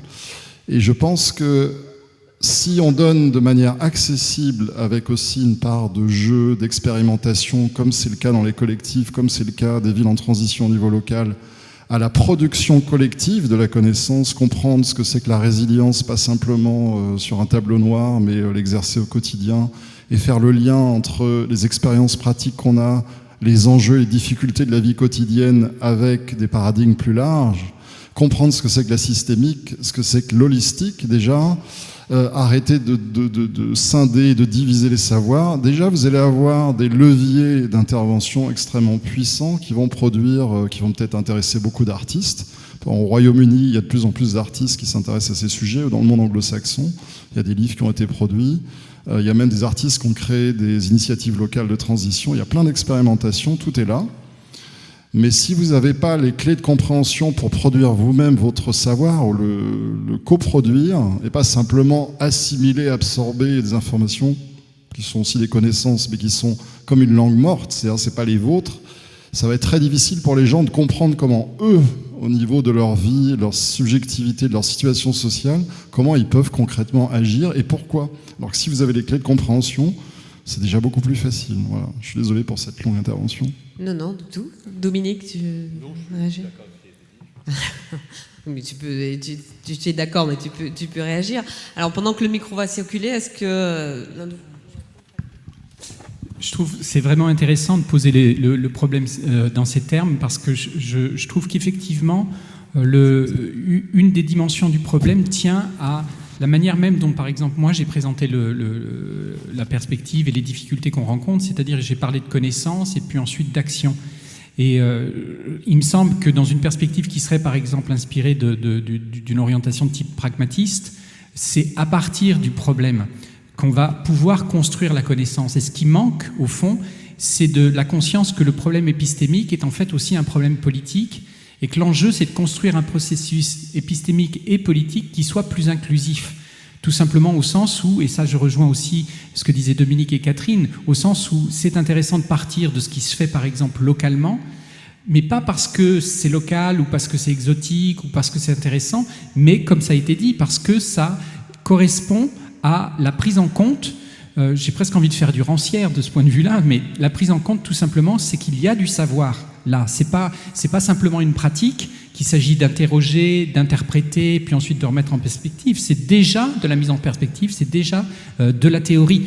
Et la difficulté qui est la nôtre, souvent, d'un point de vue occidental, comme on dit, c'est d'essayer de penser autrement que par un dualisme strict, la théorie et la pratique sur ce point. Ça a un enjeu en termes de connaissance, c'est un enjeu en termes de politique, tout simplement parce que ça passe par la reconnaissance qu'il y a du savoir dans ces pratiques-là. Oui, bonsoir. J'ai une... Il y avait une réponse de Catherine Larère. Non, mais je voulais dire, en revenant sur la question de la radicalité, le problème, c'est jusqu'à quel point on va de remise en cause des paradigmes qui nous permettent de comprendre la situation dans laquelle nous nous trouvons. Alors, on cite souvent la phrase d'Einstein suivant laquelle on ne résout pas les problèmes dans la façon de penser qui les a élaborés. Ce qui est vrai pour l'environnement. La question, c'est que ça va à un tel degré de radicalité en matière d'environnement que le dualisme, par exemple, que quelquefois c'est quelque chose dont on ne peut pas complètement se débarrasser. Donc il y a un côté aussi faire avec et essayer de travailler avec ce qu'on a. Oui, bonsoir. Je vais vous poser juste quelques questions et j'ai quelque chose qui m'interroge. Alors, vous avez demandé à des artistes de participer à la prise de conscience éventuelle. Je ne me considère pas comme artiste, mais il m'arrive d'en côtoyer certains. Il y a deux postulats qui m'interrogent. Le premier, et je vais commencer d'abord par dire que je partage entièrement le sentiment d'urgence sur, au-delà de la prise de conscience, les actions concrètes pour inverser les conséquences, en tout cas limiter les conséquences de je n'allais pas dire la destruction, mais en tout cas les impacts voilà, sur l'écologie et l'environnement du comportement humain au sens large. Ce que je ne comprends pas vraiment, c'est le premier postulat que je ne comprends pas, c'est pourquoi vous limitez le progrès technologique. Aujourd'hui, il y a une affirmation, je crois que c'est M. Joubeau qui a commencé par dire ça, qu'aujourd'hui, on n'arriverait pas, et je ne dis pas ça, pour moi, ça me semble, je ne crois pas à une solution simpliste du progrès technologique à la Claude Allègre qui fait qu'on peut polluer pendant 50 ans et qu'après, derrière, on trouvera la solution qui efface tout, mais qu'est-ce qui vous permet, à l'échelle du XXe et du XXIe siècle, de dire qu'aujourd'hui, on n'arrivera pas à trouver une solution, au moins au niveau de la production de l'énergie, qui soit infiniment plus rentable que celles actuelles et propre? Parce que je trouve que ça, en tout cas, c'est un postulat de départ qui, à mon avis, me s'en faut, parce que je trouve que ne pas investir massivement dans le fait d'arriver à ces solutions-là est certainement un sujet. Et le deuxième, c'est par rapport à... Je ne suis pas en train de remettre en question l'impact de la prise de conscience, enfin, la possibilité de participer à la prise de conscience en tant qu'artiste ou en tant que producteur. Et le documentaire d'Al Gore, de ce point de vue-là, est intéressant parce que c'est le documentaire qui a été le plus gros succès à l'échelle du divertissement et l'entertainment. J'ai l'impression qu'aujourd'hui, toutes les formes de prise de conscience pourront amener à un comportement vertueux local qui pourrait être diminué, mais aujourd'hui, participer à imposer la décroissance à l'échelle de l'humanité, ça me semble illusoire. Et de ce point de vue-là, l'exemple de deux sujets français, Notre-Dame-des-Landes. Rapidement. Oui, désolé, mais Notre-Dame-des-Landes, ça fait combien, 20 ans qu'ils en parlent? 50 ans. 50 ans.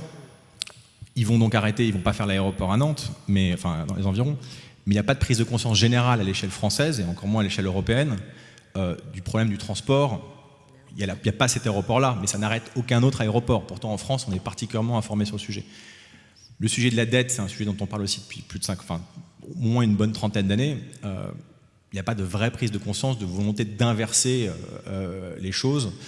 Donc moi, j'ai juste une question, c'est est-ce que vous pensez véritablement comme viable le fait d'imposer la décroissance, toute forme de décroissance, à l'échelle de l'humanité? Voilà, ça me semble... On n'a pas prononcé le mot de décroissance, Dominique. C'est sous-entendu. Moi, je voudrais revenir sur la question des techniques, si vous voulez.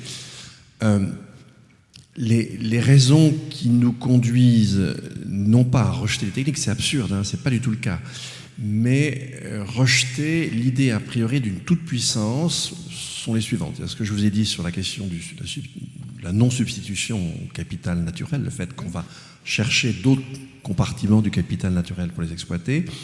On a la question de l'effet rebond, c'est-à-dire qu'effectivement, quand on améliore la manière de produire un bien pour le produire de telle sorte qu'on le produise avec moins de ressources, moins de matière, moins d'énergie, ben vous le savez, du coup, le coût d'accès du bien au marché descend et en fait, il y a beaucoup plus d'acheteurs et au bout du compte, cette amélioration va faire que les flux globaux à l'échelle planétaire vont croître. C'est d'ailleurs un des moteurs de ce qu'on appelle la croissance. Voilà déjà deux raisons. Il y a le caractère systémique dont j'ai parlé tout à l'heure. Voilà une troisième raison. Alors maintenant, ça veut simplement dire que croire qu'on va s'en sortir absolument et par les techniques seules, c'est très probablement une illusion. En revanche, ce qui est très intéressant, c'est le fait, et on le voit quand on fait des études beaucoup plus à petite échelle, par exemple sur, si vous voulez, les techniques d'isolation, les immeubles énergétiques, etc. En fait, ce qui est très important, c'est le lien et l'enchâssement entre une technique et des modes de vie, d'une part. Et d'autre part, quand on change les règles générales d'une économie, l'effet des techniques peut changer du tout au tout. Donc, réduire la question à la toute-puissance ou non de la technique, c'est pas la bonne manière d'entrer.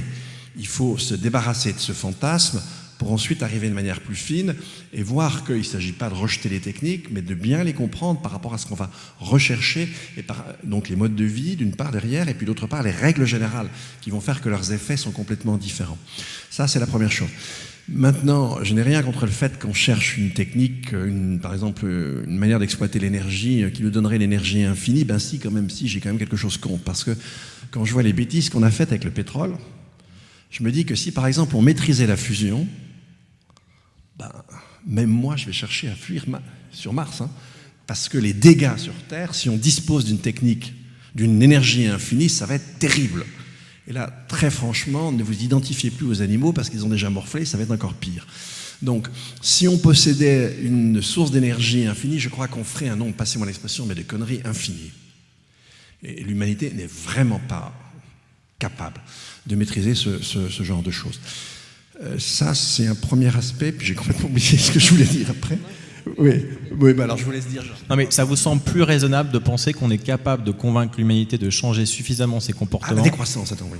Non, mais au-delà de la décroissance, de changer significativement ses comportements dans le temps qui nous est imparti, pour ne pas avoir des conséquences irréversibles, oui, plutôt que d'arriver à un niveau de progrès technologique qui permettrait d'inverser. Voilà, juste à ajouter quelque chose sur la question de la décroissance. Alors déjà, la décroissance en général, c'est compliqué, mais en fait, on a un problème. Enfin, on a même deux problèmes. On a effectivement un problème de croissance des flux de matière et d'énergie à l'échelle mondiale. Et si je prends par exemple j'espère que je ne vais pas me tromper dans mes chiffres, mais je crois qu'on en est à 170 milliards de tonnes par an de ce qu'on extrait, alors des sous-sols et des écosystèmes. Et ça croît de façon exponentielle à telle enseigne que depuis 2000, ces flux de matière au monde croissent plus vite que le PIB mondial. Et en fait, toute la question des 9 limites planétaires dont j'ai parlé tout à l'heure, c'est essentiellement une question de proportion de flux. Donc on ne peut pas continuer à faire croître les flux sans avoir d'énormes problèmes, c'est-à-dire sans aggraver, mais très fortement, ceux qu'on a déjà maintenant. Alors vous allez me dire, mais il suffit de découpler. C'est le mantra des économistes. Je viens de vous le dire, non seulement on ne sait pas découpler, mais on surcouple. Je ne suis pas en désaccord du tout avec ça. Ma question, c'était plutôt, est-ce que vous pensez qu'on est capable aujourd'hui, dans le temps qui nous est imparti, d'arriver par l'information, l'éducation et l'échange avec les autres à imposer un comportement qui serait de nature décroissante? Juste encore 30 secondes là-dessus. On a, si vous voulez, moi j'ai déjà un petit peu répondu tout à l'heure, c'est toute la difficulté qu'on a entre écologie et inégalité. Si vous maintenez des inégalités très ouvertes, vous ne ferez rien en environnement. Donc il faudrait résoudre la question des inégalités pour pouvoir résoudre la question, avancer sur la question, voilà. Et la question de la décroissance, elle est là-dedans. Oui, moi je voudrais reprendre la phrase que vous avez. Est-ce qu'on est capable d'imposer un changement de comportement? Je crois que si on part comme ça, on est mal parti parce qu'il y a une sorte de... des élites comme nous qui savons ce qu'il faut faire. Et si on se met dans cette idée-là, il est effectivement plus facile de persuader les gens qu'un changement technique permettra d'arranger les choses que de leur imposer un changement de comportement. Mais je crois que le problème ne se pose pas dans ces conditions-là. C'est pour ça qu'il y a des choses qui changent et les gens sont en train de changer de comportement et il s'agit plutôt de regarder et d'aller aider là où se font des changements de comportement. C'est-à-dire, je crois que ce qui est important, c'est de diversifier les approches et de pluraliser les approches et pas de se dire qu'il y a un modèle à imposer d'en haut. C'est sûr qu'on n'imposera pas les changements de comportement, mais on peut aider à la propagation de ce qui se fait déjà. Oui, est-ce que je peux poser une question? Je voulais juste répondre aussi de mon côté, en tant que présidente de la FNH, parce que c'est évidemment des questions sur lesquelles on réfléchit. D'abord, personne ici n'a parlé de décroissance, il s'agit d'une autre forme de croissance. Qu'est-ce que vous appelez croissance?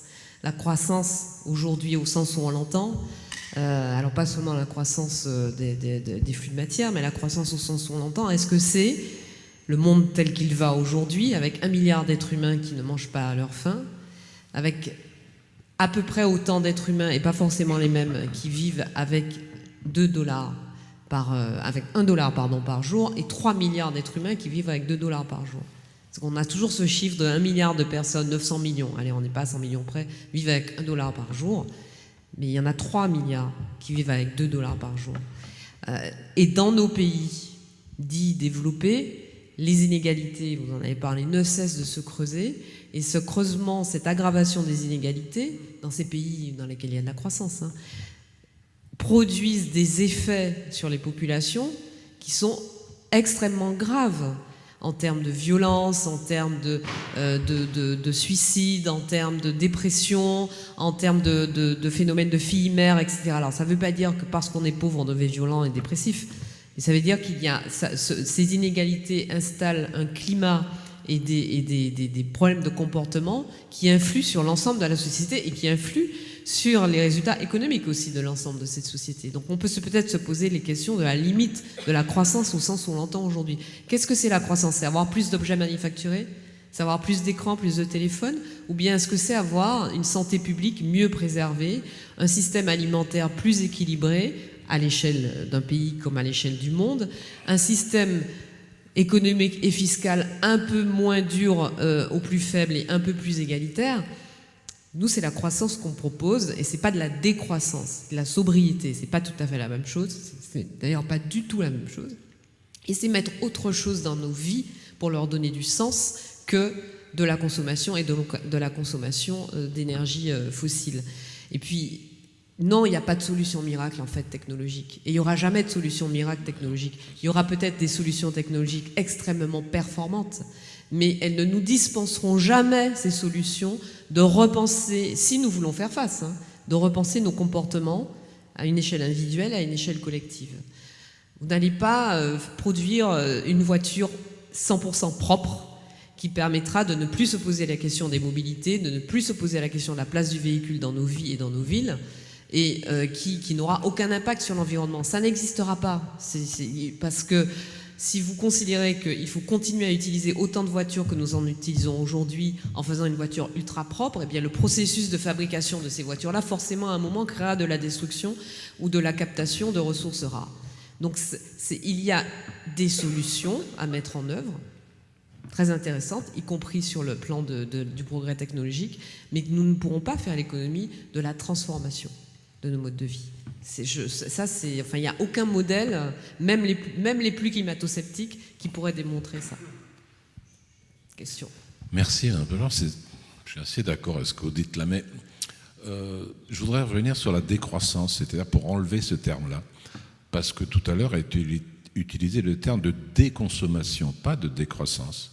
Or, il me semble que, si on relie à la question des inégalités dont parlait Patrick tout à l'heure, il y a quand même des inégalités considérables au niveau de la planète qui sont des inégalités de genre de vie. C'est-à-dire des inégalités qui tiennent justement à la possession de moyens. Or, je suis assez étonné que vous n'ayez même pas cité le nom de la Chine, quoi. C'est-à-dire le nom de pays où il se trouve dans l'état où étaient, par exemple, nos civilisations il y a quelques décennies en arrière, et qui voulaient, pour combler ces inégalités, avoir des téléphones, des aspirateurs, des machines à laver, des voitures polluantes, etc. Or, aujourd'hui, comment atteindre les objectifs dont nous sommes en train de parler ici, sans tenir compte de ce désir qui est le moteur même du capitalisme, et qui fait que les populations qui n'ont pas de quoi consommer, en raison de ce que vous venez de dire à l'instant, qui vont le vouloir consommer, et qui ne vont pas probablement vouloir consommer selon des critères qui sont des critères écologiques, entre guillemets. Donc le grave danger, me semble-t-il, si on considère le problème au point de vue de la planète, puisque nous sommes obligés de le considérer, c'est pas de parler seulement, nous, ici, qu'est-ce qu'on va faire en France, il y a des solutions, il y a des combats, il y a des coopérations, tout ça est juste, tout ce que vous avez dit est juste. Mais comment va-t-on faire lorsqu'effectivement il y aura cette demande massive en Afrique, en Chine, au Pakistan, en Inde, où ça se trouve déjà maintenant? Comment on va faire? Premier point. Deuxième point, si je peux me permettre, très très rapidement. Je pense que la question essentielle, c'est la question du passage entre le constat notionnel et l'action. Comment on passe de l'un à l'autre? Or, il me semble que, Patrick, tu l'as dit tout à l'heure, et c'était bien parce que tu me l'as enlevé de la bouche, la question c'est celle de la temporalité. C'est-à-dire un projet, comment on applique un projet? Il faut qu'il y ait une mesure entre les moyens et les fins. Je veux dire, celui qui tire à l'arc. L'arc, il est à 110 mètres, et c'est là il va mesurer la pression de ses muscles, il va connaître la vitesse de la flèche pour pouvoir aller sur la cible. Mais nous, notre cible, elle est où? La cible, elle est tellement éloignée dans le temps, Parce que les gens, pourquoi ils n'y croient pas? Quand on dit tout à l'heure, il y a la destruction des insectes. Aujourd'hui, les gens disent, ah ben tant mieux, comme ça je ferai un barbecue cet été. Parce qu'on ne voit pas au-delà. Autant on a la capacité de nous plonger vers le passé, parce qu'on va à rebours de trace en trace, autant on n'a pas la possibilité précisément de voir. Et quand on nous dit, un homme de science tout à fait raisonnable qui nous dit, ben, d'ici 50 ans, 100 ans, on ne pourra plus boire de l'eau de je ne sais pas quoi, oui, tant mieux, tant pis pour moi, mais ça ne me regarde pas. Comment fait-on pour que on puisse être regardé, si je puis dire, par ce problème? Voilà, c'était les deux battants. Je l'ai juste précisé dans la lecture qu'on a, parce que c'est un argument qui m'est très très souvent opposé, de ce rattrapage que voudraient, dont rêveraient les populations les plus démunies. En fait, moi je propose, mais je peux me tromper, qu'on inverse le prisme et qu'on se demande qui a le plus d'efforts à faire. Est-ce que c'est ceux qui veulent rattraper un niveau de vie qu'on leur vend comme étant le bonheur, ou est-ce que c'est ceux qui, États-Unis, Chine, Union européenne, les 3 principaux pollueurs du monde, c'est eux, hein. C'est pas le Malawi, hein, le principal pollueur du monde, c'est les États-Unis, la Chine, ou la Chine et les États-Unis, puisqu'ils se tirent la bourre, et l'Union européenne. Est-ce que c'est pas plutôt aux principaux responsables que sont les populations, les pays, les gouvernants les populations et les gouvernants de ces 3 entités, de faire un maximum d'efforts pour réduire leur impact? Parce que une empreinte écologique d'un Français, on va dire un peu plus que moyen, est 7 fois plus élevée par habitant que celle d'un habitant des pays pauvres. Donc pourquoi demander à l'habitant des pays pauvres de se limiter ou de faire des efforts? Un Français de catégorie supérieure a une empreinte 7 ou 8 fois plus élevée que celle d'un Français, prenons les limites de notre pays, le plus démuni. Un Américain 10 fois plus qu'un habitant des pays pauvres, des pays les plus pauvres. Donc, est-ce qu'on ne peut pas inverser la façon de regarder les choses et se poser la question, au lieu d'avoir peur de ceux qui veulent rattraper, se poser la question de ce que nous avons comme effort à fournir? Et par ailleurs, ceux qui voudraient rattraper ce niveau de vie, eux, ils sont déjà punis parce qu'ils subissent déjà les effets du réchauffement climatique. Ils sont très conscients de la situation dans laquelle est la planète. Bon, j'en termine. Oui, je voudrais réagir sur la question à nouveau de la croissance pour ajouter quelque chose qui me semble quand même important quand on va revenir sur ce sujet-là. On a quand même tendance, nous, à prolonger ce qu'on a vécu pendant les 30 Glorieuses. On a effectivement pu constater que la croissance du PIB, grosso modo, pouvait recouvrer 3 bienfaits, 3 fruits, et que l'évolution de la croissance, c'est l'augmentation de ces fruits allait complètement de pair, c'était la création de l'emploi, c'était la réduction des inégalités, et puis c'était une augmentation du bien-être. Effectivement, c'est difficile, on peut difficilement en douter. Alors pour les États-Unis, ça commence un peu avant, mais pour nous, l'Europe, c'est après la Deuxième Guerre mondiale. Or, depuis les années 70, chacun de ces fruits s'est transformé en poison. En ce qui concerne la relation entre augmentation, bien-être et croissance, le premier c'était Richard Esterlin, l'économiste américain, qui l'avait montré dans un papier célèbre en 1974. Les 2 courbes se disjoignent et aujourd'hui elles peuvent devenir complètement contradictoires. C'est facile à comprendre parce que les fruits de la croissance matérielle ne sont plus du tout les fruits des années 50-60, où on était sur un habitat plus confortable, plus grand, l'électroménager, des services publics qui fonctionnaient, etc., des infrastructures qui fonctionnaient. Ça renvoie à ce que tu disais tout à l'heure. Et puis, depuis une vingtaine d'années, c'est pareil, l'équation croissance du PIB, emploi, non. Et surtout, alors, ne regardons pas que les statistiques de chômage, mais regardons les taux d'activité dans les pays. La disjonction est assez forte, elle pourrait d'ailleurs se surmultiplier dans la décennie qui vient. Et puis en matière d'inégalité, il suffit de voir que les États-Unis, ils ont commencé à connaître un taux de croissance qui dépassait régulièrement les 2% à partir de 1920. Et en 70, en gros, c'est là qu'ils avaient le plus bas taux d'inégalité, à peu de choses près. Et en fait, elles sont remontées, ils sont revenus aujourd'hui, d'après Gordon, au niveau d'inégalité qui était leur en 1920. Donc en fait, ils ont tout détricoté, tout l'acquis antérieur. Donc en fait, on continue à...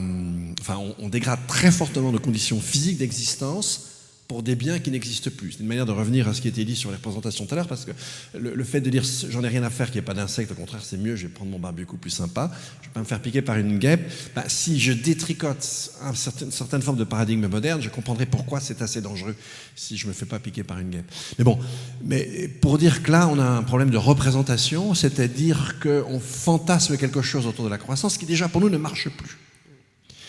Et donc en fait, c'est plus un bon indicateur et c'est pas en ces termes qu'il faut poser le problème. Moi, à mon avis, je les poserai pas en termes de croissance en général et en plus parce qu'effectivement les différentiels sont très forts. Si je prends le PIB aujourd'hui, bon, c'est un vieux chiffre qui donne d'une dizaine d'années, mais en gros, ça va être à peu près ça. Ça me donne $6 000 par an par personne. Ça doit être un peu moins d'ailleurs maintenant. Effectivement, on répond pas à la question que tu as donnée. Comment on peut y répondre effectivement, sans foutre en l'air la planète, c'est sans doute en changeant, d'une certaine forme, le contenu de la consommation. Et ça, c'est un enjeu énorme. Et on l'aborde mal si on continue toujours à raisonner avec le PIB, ne serait-ce que pour les raisons que je viens d'indiquer. Et puis peut-être aussi qu'il ne faut pas toujours voir des interdictions, mais voir la possibilité qu'il y ait d'autres choses et d'autres façons de faire. Et de ce point de vue-là, vivre mieux, ce n'est pas forcément avoir plus de biens de consommation. Ça peut être avoir plus, effectivement, de santé, d'éducation. Donc,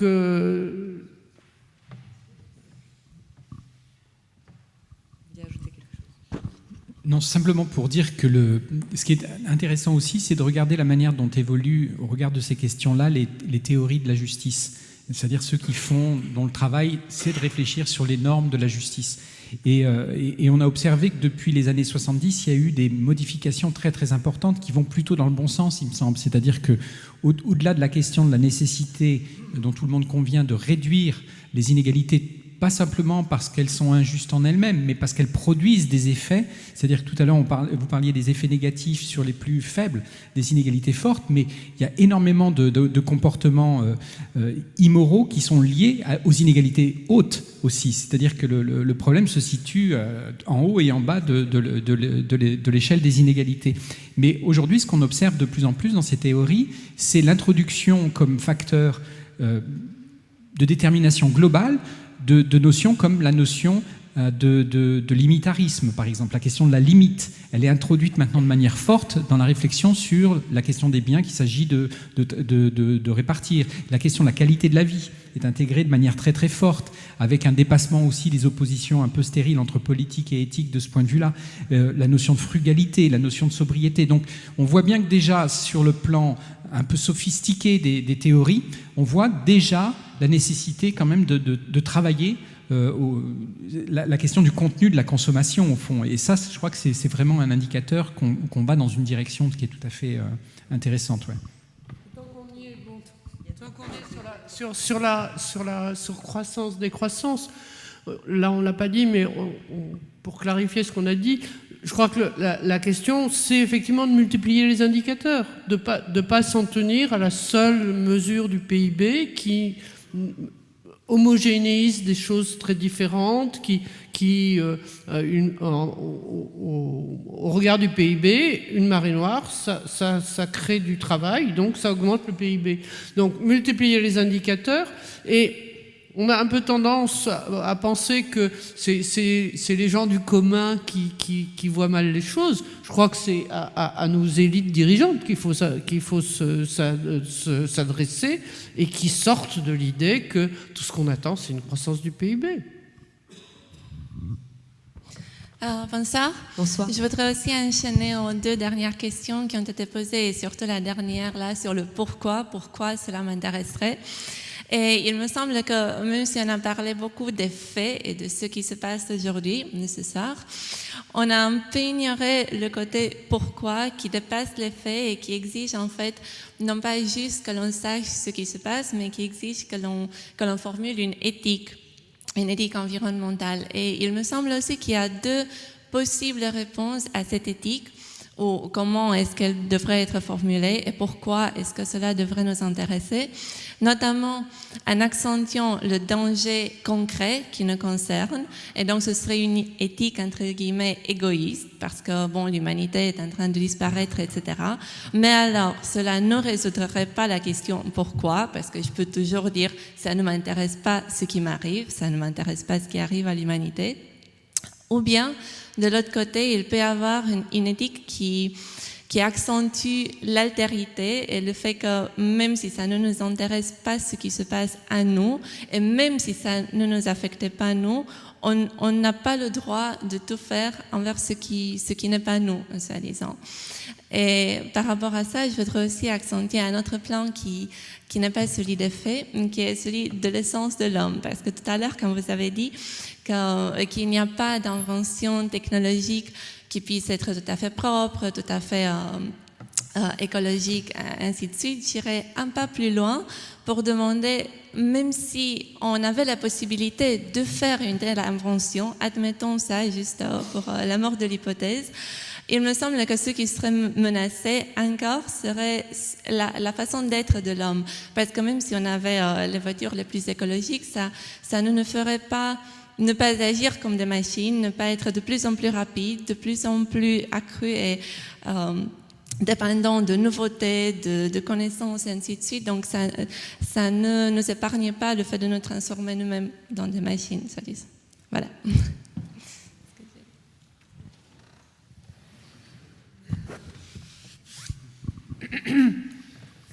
Sur l'égoïsme, sur les éthiques environnementales, on a dit qu'on n'a pas parlé de Jonas finalement. L'idée effectivement, c'est qu'on a considéré que les questions morales ne concernaient que les rapports des hommes entre eux. Or, nous pouvons inclure notre rapport à la nature dans les exigences morales. Et je crois que c'est en train de se faire. Ça paraissait une idée un peu bizarre il y a 20 ans ou 30 ans. Je crois que maintenant...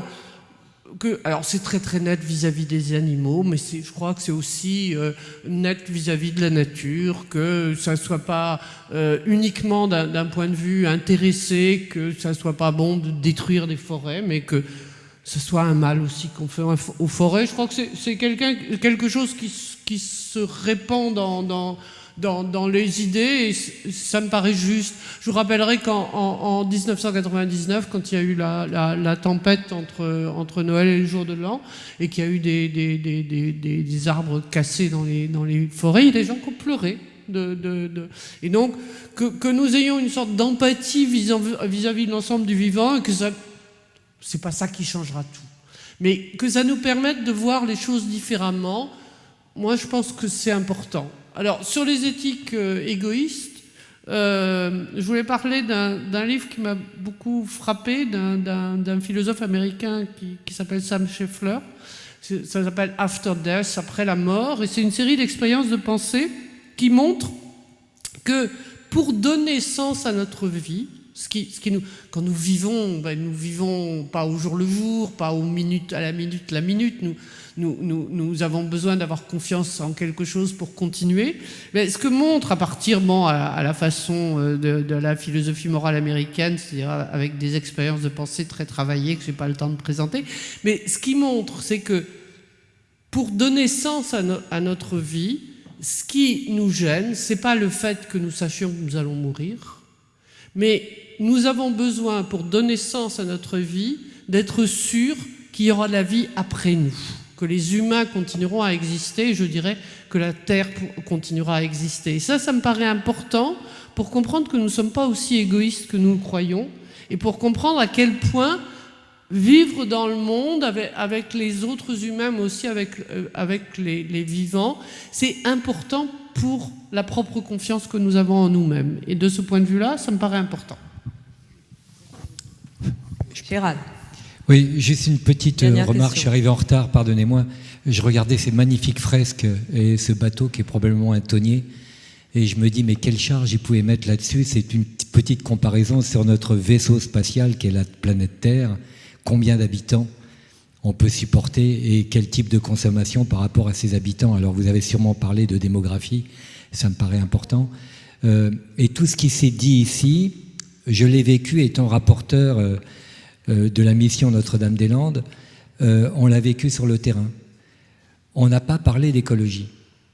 On est rentré dans la partition qui nous était imposée. Est-ce qu'il était opportun ou pas de faire un nouvel aéroport? Est-ce qu'on pouvait comparer sur la création d'emplois, sur les communications, sur les nouveaux paradigmes sur la mobilité? Et ça me rappelle, on attribue beaucoup de choses à Einstein qui disait pour changer la société, il faut changer les hommes, et pour changer les hommes, il faut leur donner envie. On a essayé de donner envie. Et puis finalement, il s'est dégagé quelque chose, qu'il y avait d'autres solutions que de construire toujours plus haut, plus vite, plus loin. Un arbre, ça ne pousse pas jusqu'au ciel. Mais on n'a pas réussi, avec nos interlocuteurs qui étaient les élus, violemment, c'est devenu très violent, puisqu'ils étaient rentrés depuis 20 ans, 30 ans, 40 ans dans cette logique de croître toujours plus loin, de parler d'écologie. Et il y a eu une espèce de déception de l'équipe quand on a été voir les zadistes, on en parle beaucoup, des agriculteurs. On n'a pas entendu parler de nouveaux paradigmes dans l'agriculture ou dans l'élevage du XXIe siècle. Ça arrivera peut-être, on a solliciter l'INRA et d'autres organismes pour faire des produits d'appel, des produits originaux qu'on sorte par le haut.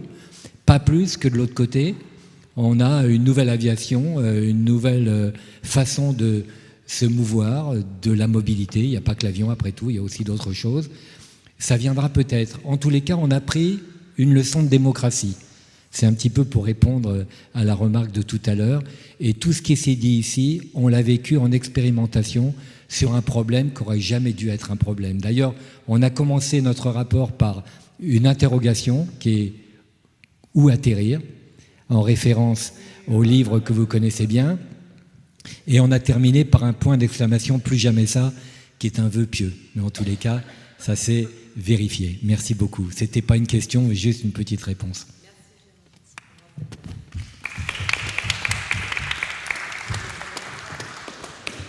Je pense qu'on peut s'arrêter là. Je parle sous le contrôle des organisateurs de cette soirée. Mais vous voulez peut-être rajouter un mot ou... Non, Alors merci à tous. Merci à notre assistance, pas forcément très nombreuse, mais en tout cas très attentive et très motivée. Ça vaut peut-être mieux d'ailleurs qu'une une assistance nombreuse qui serait fixée sur son téléphone portable. Merci à nos intervenants. Bon, je pense qu'on va rester encore un petit peu dans le coin, donc le débat pourra peut-être continuer entre certains d'entre vous et certains d'entre nous. Voilà, merci beaucoup.